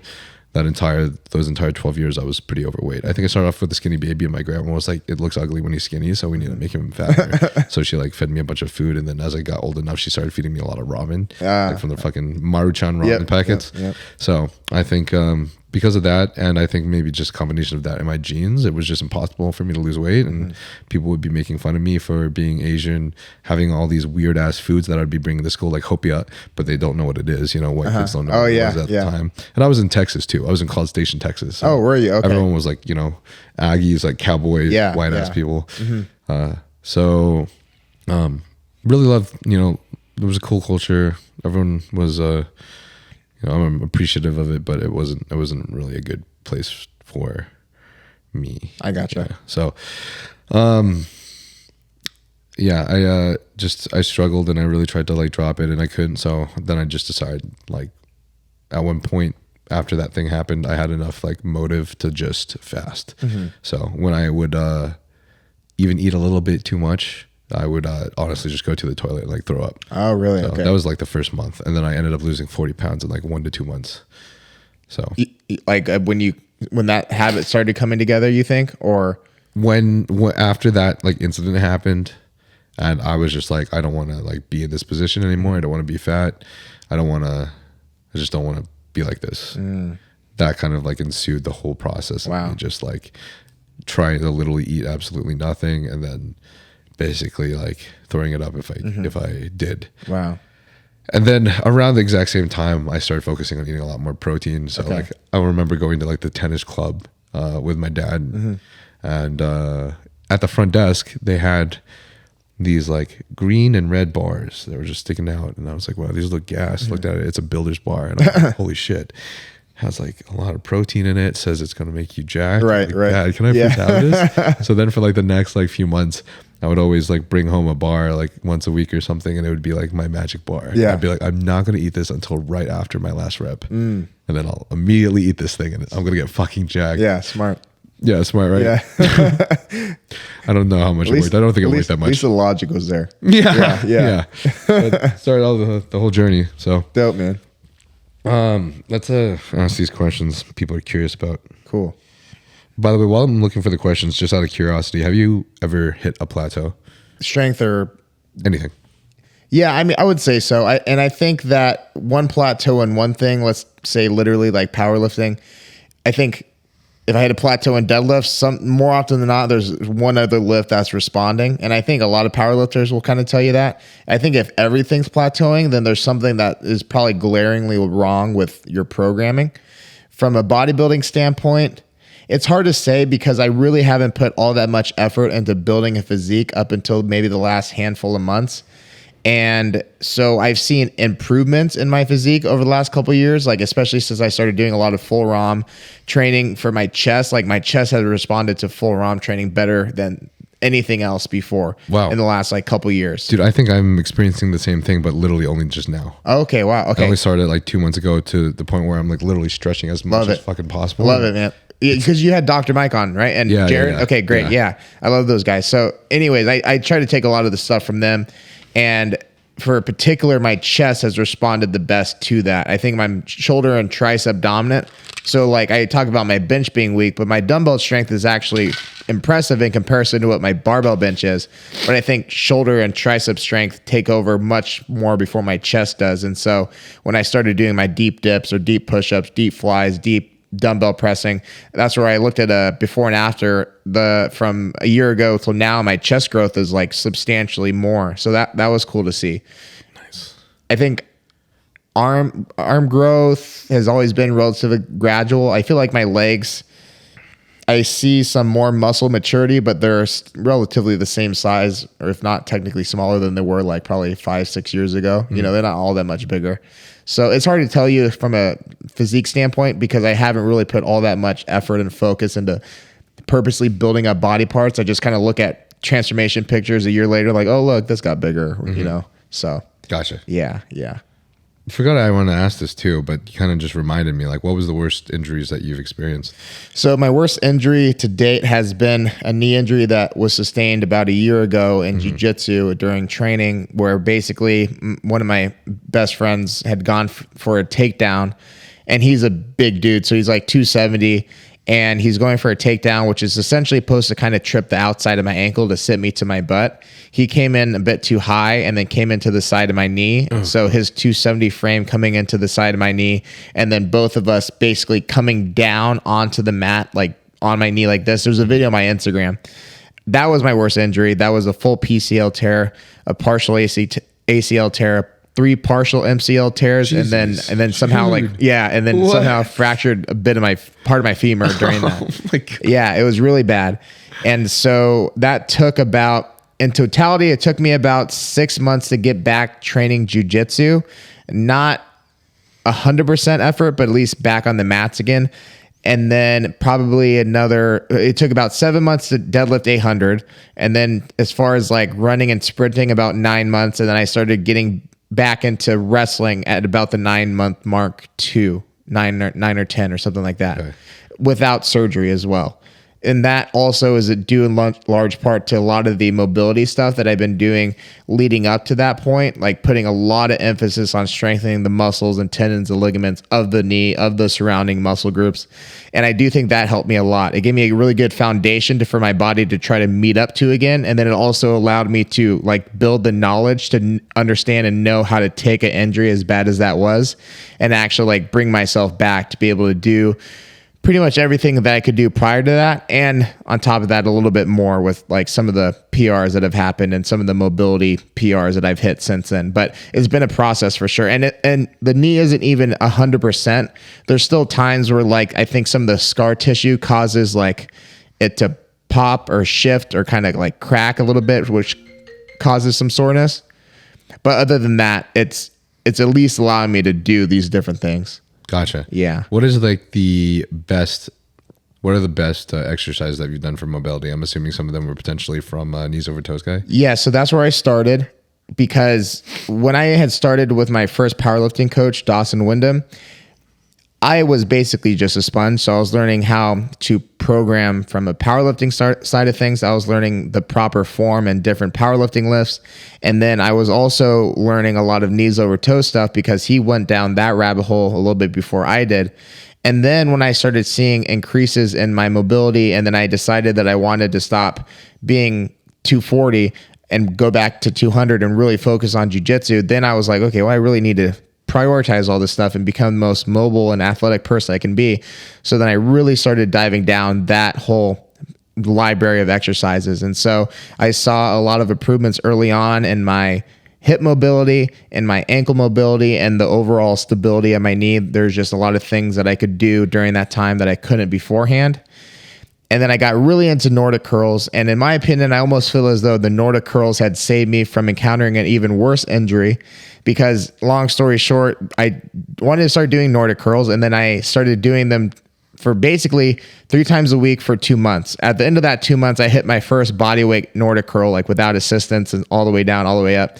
Then the next day I blew out my knee. But I do think some of the resiliency that I had built up doing those Nordic curls had probably saved my ACL from fully tearing, because with the Nordic curl, you're strengthening the part of the hamstring that leads down directly behind the knee. So that resiliency and durability that I built up through all the volume I did doing that exercise, in my head at least, probably allowed me to come out of that with the option to not take the surgical route. Whereas if I had blown through my ACL and I had blown through everything else, then it probably would have been no question. And you know, it was interesting because when it happened, I for sure thought that I was done, because I heard pop, pop, pop, one, and this is in a matter of like 2 seconds, but pop, pop, pop. And then when we landed was like the last pop, like it was like all this, you know? Fuck. So in my head, I thought there's no way I'm standing up from this, for one. And then there's no way this isn't going to be the injury that every athlete talks about that ruins their career. And so I have seen 2 really bad knee injuries in firsthand, and in both cases, as soon as a person tries to stand up, they immediately collapse. And when he tried to stand me up, I get up to both feet and I put some weight on it, and somehow I'm not collapsing. And then I was able to kind of will myself to get up my stairs that night and get to my bed and rest. It stiffened up really bad the next day, but being able to walk on it immediately after the injury was when I was like, okay, maybe I can try to see if I can heal this on my own. And then luckily enough, I took the MRI and they really dicked me around for about 5 weeks, and I didn't get the MRI results back for like over a month. So I'm still rehabbing it this whole time, and I'm seeing a lot of progress during those 5 weeks. Mm-hmm. And by the time I got the results back and it told me all these things, I was like, well, I'm able to do this now. I've seen this amount of progress. Let's just see if I can do this. And then, you know, like I said, by the time I moved to Austin, I was able to start training again under New Wave, which is considered like the best jiu-jitsu team in the world, with Gordon Ryan and John Danaher, if you're familiar with those guys. So going from that into training under the best team in the world with some implications, but overall, for the most part, okay. Like, thankfully, I was able to pull myself out. Yeah. But I think I was very close to having to go the other direction for sure. What did you do during those like 7 or so months? Yeah, so it was all progressive. So I literally, like on day 2 with my knee brace on, I just walked backwards, just like knees over toes guy. And then I did a weightless sled, and then I did some weight on the sled. After I was able to add some weight to the sled, then I got a little bit more into, say, like some step up variations, putting a little bit more pressure on my knee, getting a little bit more blood flow. For at least the first month and a half, maybe 2 months, I wasn't able to do anything, because a lot of people have suggested, oh, ride the bike, get the bike going. And if you can ride on a bike, if you're dealing with a knee injury, like if you have the range of motion to actually go into flexion that deep, that's a great easy way to get some blood flow to an injured area like the knee. But the problem was I couldn't bend my knee enough yet to actually do a full rotation on the bike. And I remember finally getting to the point to where I could actually ride the bike for the first time. It was like the biggest accomplishment, because it had hold on for so long. I couldn't extend for a handful of weeks. And then it took me so long to have full flexion again. But I went from that into, there's something called voodoo floss that Ben Patrick talks about, where it's essentially like this light elastic band that you wrap around your knee, and it allows you to do movements such as a squat or a split squat and get a little bit deeper range of motion. So you're able to kind of actually reintroduce ranges of motion that you currently can't do without it, but it almost acts as some sort of a lubricant where you get some blood flow to that area. You start to reintroduce the idea to your body that getting into that range of motion again is okay. So I would do that in like a hot tub, basically just do like squats in a hot tub, which is great because the hot tub or a pool makes you a little bit lighter. So you can kind of go a little bit deeper. And I would do just isometric holds and stuff like that. And then I would do split squats per each leg. And then as I started to become a little bit more competent with my knee, then I got a little bit more into like heel elevated goblet squats at a box height for partial range of motion, and then worked on bringing that back down. And then so over time, I basically just, the majority of exercises that I was doing to strengthen my knee to prevent injury beforehand, I just had to regress them to like their infancy state, and then be patient enough to rebuild them back up again to where I'm at, to where I got to where I was at before the injury, basically. And that was the majority of my rehab. But there are a lot of things such as like isometric movements and some banded movements that I used in there that helped a lot. Like, if you know what a Spanish squat is or a TKE squat, that's like, those are some of the things that help me get into better extension. And then there's some things that Phil DeRue, who's over in Florida, he works with a lot of MMA athletes. He showed me a lot of the stuff that he has his guys do. So it was actually a really cool process because I had the knees over toes knowledge, but then I gained a lot of knowledge from people that work in other aspects of sports or whatever that gave me a lot of stuff. So I got to experiment.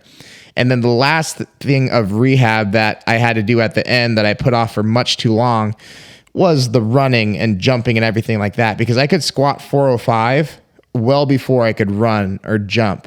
There's like an aspect of rehab where, especially if you're in a sport that requires running or jumping, you have to kind of reintroduce that to some point, especially grappling where it's explosive forward, there's lateral movement, there's all these things going on. And once I started implementing some form of light jumping or light jogging or just, some form of stepping that requires impact, I noticed that my knees started to also build up some of that strength back. And right now I'm working on some longer distance running to try to just condition my knee up to be able to withstand during long matches in wrestling. So that's a really long answer to your question, but that's that's what I did during those like 9-10 months. Nice. Wow. Yeah. Crazy. What did you do during those months, I guess, when you weren't going through recovery? Like prior to, or no, like during those months that you were recovering. What would I do? What were you doing when you weren't actually working on therapy and coming back? Gotcha. So I would basically like spam upper body. That's number one. So it was basically like, upper body every other day. Yes. It would basically be lower body rehab, upper body, hypertrophy, Gotcha. And I did feel like I added a lot of size in my chest because that was the time when I really started going hard on the full range stuff.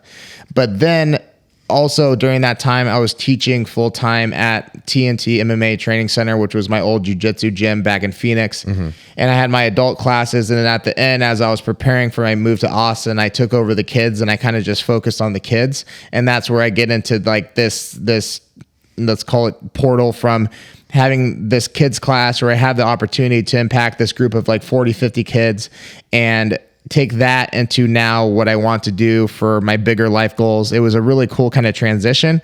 But when I hurt my knee, a lot of my teaching had to be done by having two volunteers like perform the move, and I would kind of talk the class through it. Or sometimes I couldn't do the move at all. It was a very cool thing in my rehab journey to where I could finally get back to the point to where I could wrestle with the kids again. And like, because if you're a jiu-jitsu coach and you have the opportunity to help kids, I think the most fun part of it all is being able to like wrestle with them. And I couldn't do that for a handful of months until the very, very end. So getting back to that point was great. So I would teach the kids, and then I would also basically just prepare for my move to Austin. So then that's when I'm like, okay, well, I had the majority of my clients in person back in Arizona. I didn't really have a need to start online. But to move to Austin, I had to basically just try to start up this online coaching business or lack thereof in as soon a time as possible to try to build up the income to make the move to be able to sustain myself while I was out there. And it ended up being a really good thing because now being a year into building up the business has come a long way, and it kind of forced me to create it. but those are the things that I was doing when I wasn't rehabbing, trying to just plan for all of that and teach the kids and, think about what I need to do to make the most out of my remaining time in Arizona. Nice. Yeah. Thanks, man. Let's ask these questions because we're already out of time. Oh, sorry. No, that was awesome. I was really glad that we talked about that. Yeah. I can only imagine. Lauren Ferguson says, how do you stop getting erect when you roll BJJ? Damn. I've never actually had that. Don't take Cialis. I think it comes down to what pants you're wearing. It's not about not getting erect. It's just about like how you hide it. That's my best answer. Nice. Yeah. Or if you're like my guy Niall and I here and you have the right genetics, you don't need to worry about hiding anything, honey. Yeah. So looking like a true expert. Right. Will Notch asks, what do you enjoy outside of lifting and the sports that you compete in? So, yeah, I don't enjoy all that much outside of lifting. I love hanging out with my friends and I love hanging out with my girlfriend. Generally, my time outside of lifting is spent dedicated to the business or traveling. I think what I really have come to find that I enjoy is traveling, but that also coincides with my lifting. That always happens to some degree. But I love the jiu-jitsu. I love pro wrestling. I love diving into different things that I haven't done in the past. So where powerlifting's kind of boring to me now, I do really like stretching and mobility and stuff like that. So I don't have the best answer for that one because I really don't do all that much outside of lifting. My free time is mostly dedicated to my clients or my loved ones, but I do enjoy like whatever free time I have for those people. Outside of lifting and also like wrestling practice? Yeah. Yeah, basically. Yeah. I mean, sometimes a nice dinner every now and again, but yeah. I don't have any actual, like, I guess, hobbies that I just pursue for fun. Gotcha. Yeah. Yeah. A lot of people ask me what my hobbies are too. And I'm like, bro, I don't yeah. think I have time for these right now. Right. Yeah. Sometimes I feel bad answering, like, damn, maybe I should. But yeah. when you're your own boss and, you're deciding to risk the fact that you're turning your passion into a career, but thus also turning your passion into a job, yes, right? Something that you have to do. And it's truly nonstop. Yeah. Yeah. Like maybe it slows down a little bit, but all day long and you're doing it to some degree, you know, but when you enjoy it, you don't think about it as a job, but yeah. It's more like, fuck yeah, I got to do this. Yeah. Just that I'm not going to sleep tonight. Yeah. Also you said, traveling in a way kind of like interrupts your training. What way exactly? Because I think I understand. But yeah, I would say just for myself, since I do multiple sessions in a day, normally at home, then a lot of the traveling is also networking. So if there's, some sort of dinner or some sort of get together that I wouldn't normally have at home, then that's most likely taking the place of a training session that I would have done, that type of thing. Or let's say like today, like I'm working out with Larry Wheels. I'm not going to be like, hey, Larry, so today we're going to hit blah, blah, I'm going to do whatever Larry's doing. Or when I did the workouts with Dr. Mike and Jared or whatever, like you're doing whatever they have planned. And that's great. I love it. But in regards to my individual program or whatnot, then sometimes that gets put on the back burner. And especially like training sessions with Phil DeRue, of all the different collaborations I've done, those are by far the most difficult because it's just the most intense lifting and cardio and agility and sprinting, like all in like 2.5 hours. Jesus. And so, sometimes I go into those workouts saying, okay, well, maybe I have some time to do this later in the day. And I honestly just bitch out at them because like I feel so exhausted after some of those workouts. So from the traveling aspect, I really love traveling. I love connecting with the like-minded people and seeing new parts of the country and different things like that. But from a training perspective, sometimes it does interrupt even a pro wrestling practice that I would have done at home, that type of thing. I do try to find places when I travel to try to get that in. Like I trained with my friend Brian in Vegas on Sunday, that type of thing. And a lot of times when I was really into jiu-jitsu, I'd always try to find some sort of like class to pop into so I can always like X that off. But sometimes, like especially in the entrepreneur game where a lot of it is networking and just getting to know more people, you like prioritize certain things over others. And sometimes those things take the place of training. Okay. Yeah. Gotcha. What kind of various multiple trainings that you do at home? So it's either wrestling, lifting, and mobility, or sometimes cardio, mobility, and wrestling. Or if I don't have wrestling that day, then I'm probably doing lifting or jiu-jitsu. Yeah. Usually like at least 2 or like 3 sessions, with the third one being like a lighter mobility thing. Okay. That doesn't take that long. How much time do you have in between each session? Depends on what my client schedule looks like that day in person. If it's a light day, then I might give myself a couple hours to eat and maybe close my eyes a little bit. But if it's a heavy client day, like 6 or 7 clients in a day, I might have like an hour to work out between a couple of the clients that I'm with at that same gym, and then right back to the clients. And then, you know, by the time my last one's done, then I might have to run straight to wrestling practice. Gotcha. So it just kind of goes week to week, day to day. Gotcha. Okay. Are all your like locations where you're training, are they like pretty close to you? How far would you say? So unfortunately, no, because like Austin, it's definitely not as big as LA, but it's big enough to have your drives be at least 30 to 40, unless you're all in the north side or whatever. So my wrestling practice and the gym I train out of are North Austin, so they're about 20 minutes away from each other. But if I'm going to On It to train with my girlfriend, it's about 30 minutes there without traffic. But then Austin traffic, at times, has made the drive back 90 minutes. So I probably not LA bad, but like, it sounds like LA though. I guess, yeah, that's what I was saying. I was like, are you sure like there's stuff worse than this? Because this sucks. Yeah. So that's like the thing. And on those days too, I usually prefer to, like, if I'm going to drive over to On It, which is South Austin, then I'm definitely going to make sure that's on a lighter client day, or all my clients are in the morning or something. Yeah. Okay, cool. Man, I'm really excited to check out Austin, dude. Yeah, dude. Hell yeah. I think you're going to love it. What's like the main area you think I should be like, maybe focus on the north area? From a gym perspective, or just like... Man, that's hard, huh? Because I'm not the guy to ask as far as like the scene. I don't really do too much. Yeah, maybe like gym perspective. Yeah, the gym perspective. So I would say the better established gyms that have been around for a while, except for like a select few, are more so north or south, actually. Okay. Like there's a lot of the well-known gyms in Austin are like south and on for whatever reason. Okay. And then some of the better gyms as you get up north are a little bit newer, like some of the ones that have opened up more recently. The two that I work out of are called Big Tex and Iron Forge, but the gyms on the south side, you got On It. There's this factory gym that I think you'd probably like because it's like specifically bodybuilding equipment. It's like nice and green. It looks pretty cool. Lift ATX. There's a Los Campeones gym that has 2 locations that you probably like.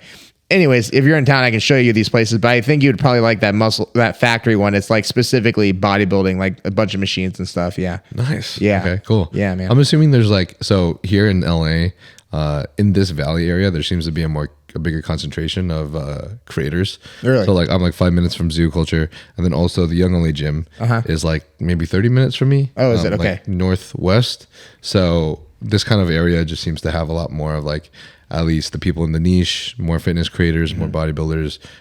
Honestly, just more creators in general. I do see a lot of different creators going to Brad's gym, going to Zoo. So is that where you go to? People. I normally go there just because it's 5 minutes away. Yeah. Plus, that was the very first place that was easy for me to film and shoot. The Young Only Gym wasn't around yet, so that's why I got my place. This is his newer gym, right?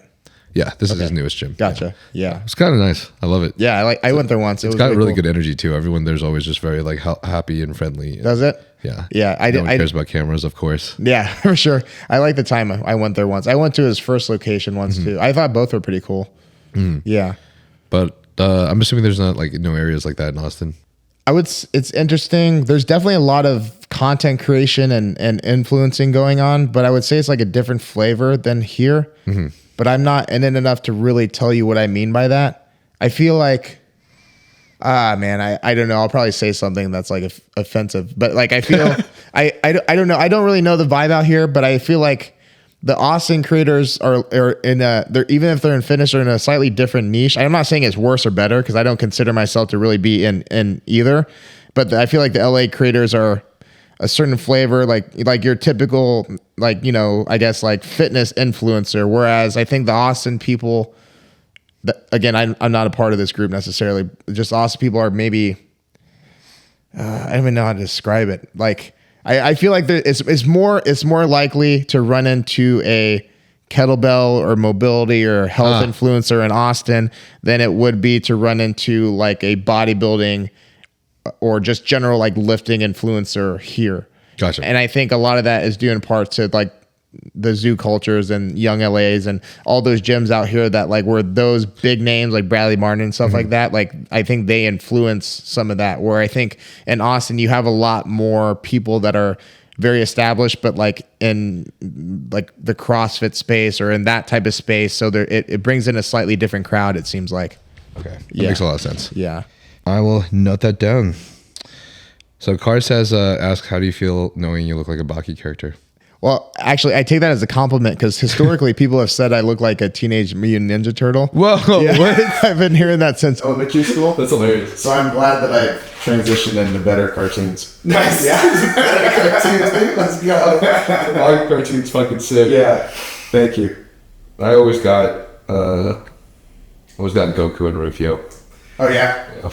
I mean, I like Goku, but the Rufio part is like, I feel like you're just being a little racist and to Filipinos. Is it? I don't watch anime, so I wouldn't know. I was Rufio's from, it's that anime. He's from Cook. Oh, okay. I'm about to see a picture of that. Yeah, like the old Peter Pan movie. Yeah. Yeah, go look at a picture. Okay. He looks hella Filipino. Even if he's not, he looks Filipino. Okay. Oh, yeah, this was the question. Rao Jacob asks, how does he do trap training and increase hypertrophy in the trap area? So like I said, kind of as a kid, that was the one exercise that I actually really enjoyed doing. I just basically started spamming dumbbell and barbell shrugs a lot when I was a kid, and traps was like the first like muscle that I was like, oh, that's like a muscle. That's not just like my arm, you know? And then so the barbell shrugs, dumbbell shrugs, doing them for a long time, and then when I stopped doing shrugs, just because I got tired of them, which was like towards the end of high school. I think that the heavy deadlifting from powerlifting is what allowed me to maintain them well without actually directly hitting them. And then of course we're talking about upper traps as opposed to mid trap. But that's more recently though, if I am hitting my upper traps, I like using the Smith machine with a slightly more narrow grip. I feel like it gives a little bit deeper stretch than a free weight barbell does personally. And I get a little bit deeper squeeze at the top too. Like it's already a movement with limited range of motion. So any way that I could find to deepen the stretch or elongate the range of motion, be it like a Smith machine or something like that, I have found some enjoyment in.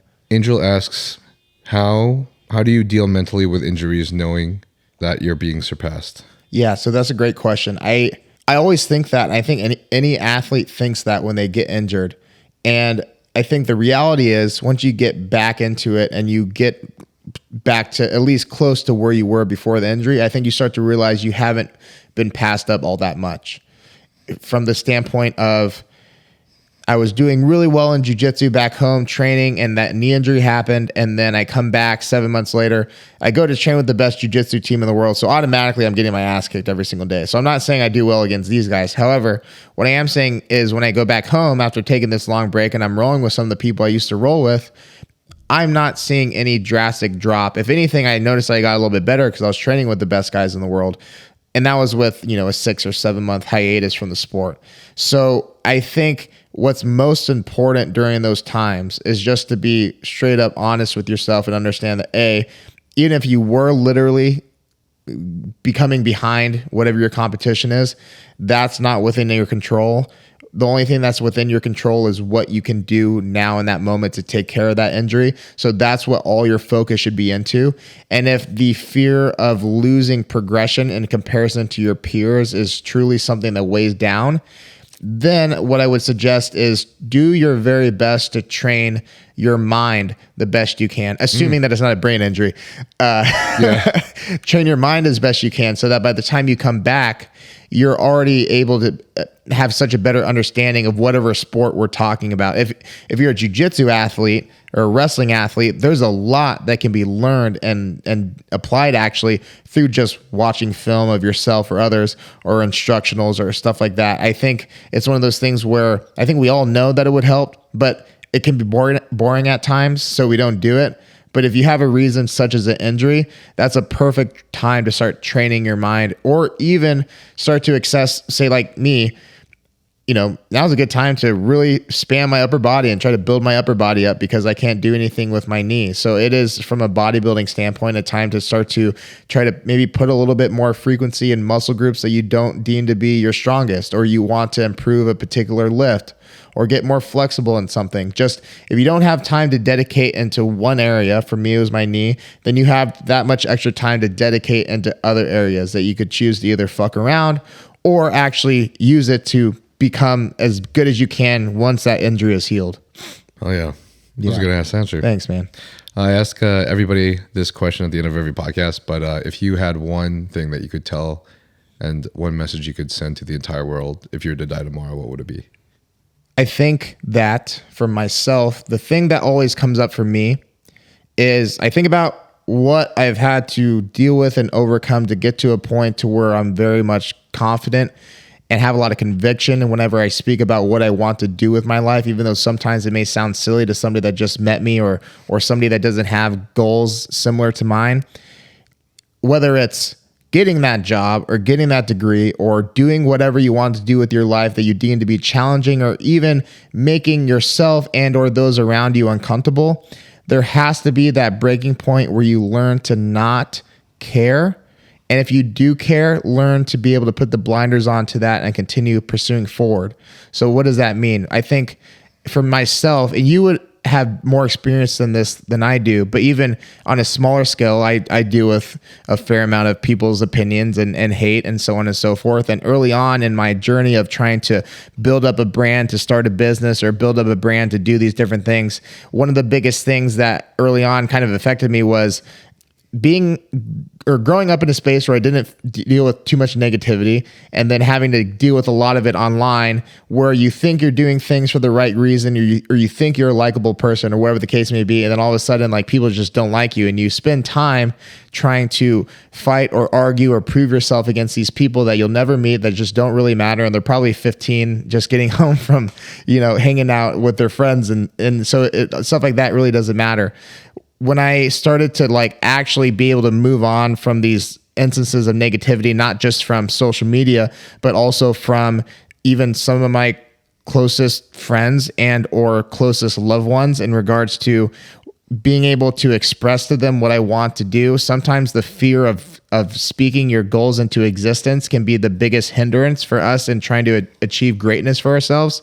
That would be my advice as to what to start thinking about that is for you, and then start attacking that. And what do you need to do to overcome that obstacle to actually reach new levels in life?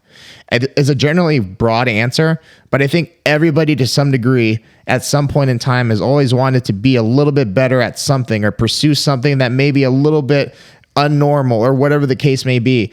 And a lot of people don't follow through with that because it either got too hard, or people doubted them, or maybe things looked like it wasn't going to happen. It's being able to look past this negativity, wherever it's coming from, and then have this ability to relentlessly pursue something, and then ignorantly pursue it, even though everything in the world is telling you that you don't have the ability to do so, until I'm sure you dealt with it, like coming from where you came from. Like, you told people where you are right now, but if you told people that when you were 12 or 11 where you're going to be, imagine the type of reaction that would have got, whether that would have been from your parents or from your peers at school. Mm-hmm. It would have seemed impossible. It would have seemed silly. You've been told it's a waste of time and all these different things. And the same kind of thing for me. Like, I want to inspire people. I remember telling people that. What does that mean? How do you quantify that? I don't know. I just want to inspire people. And as I get older, that starts to get a little bit more specific, but I don't even know if I know exactly what that means yet, but I just know that I will inspire people before I die, and that's it. So for you, it's kind of the same thing, where you could have chose to listen to these different negative comments or whatever negative thoughts went through your head, and in result, there's a lot of people out there that would not have been impacted by the person that you are today. And that's how I kind of view it for myself.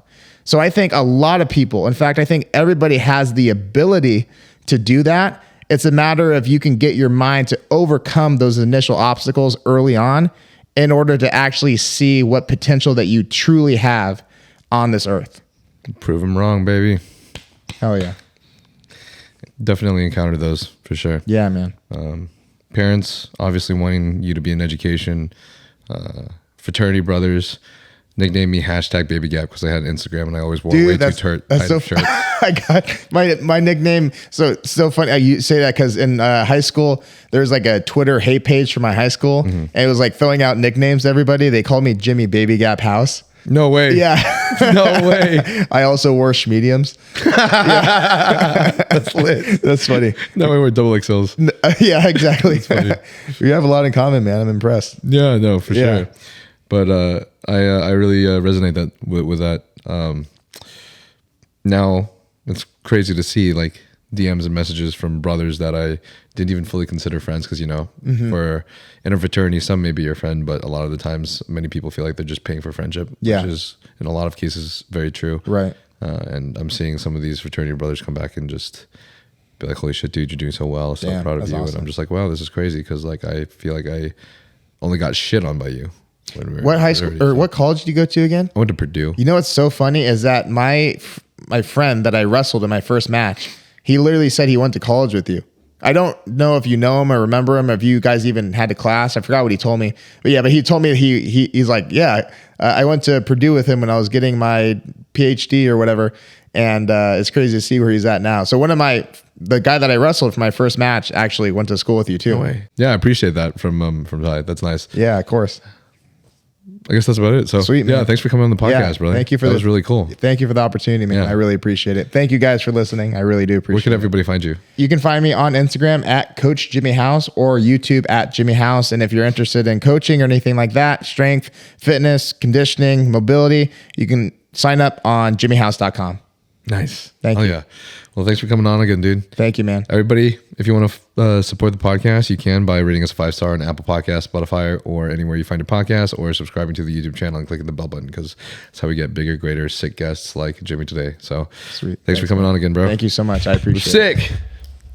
Peace. See you. Yeah.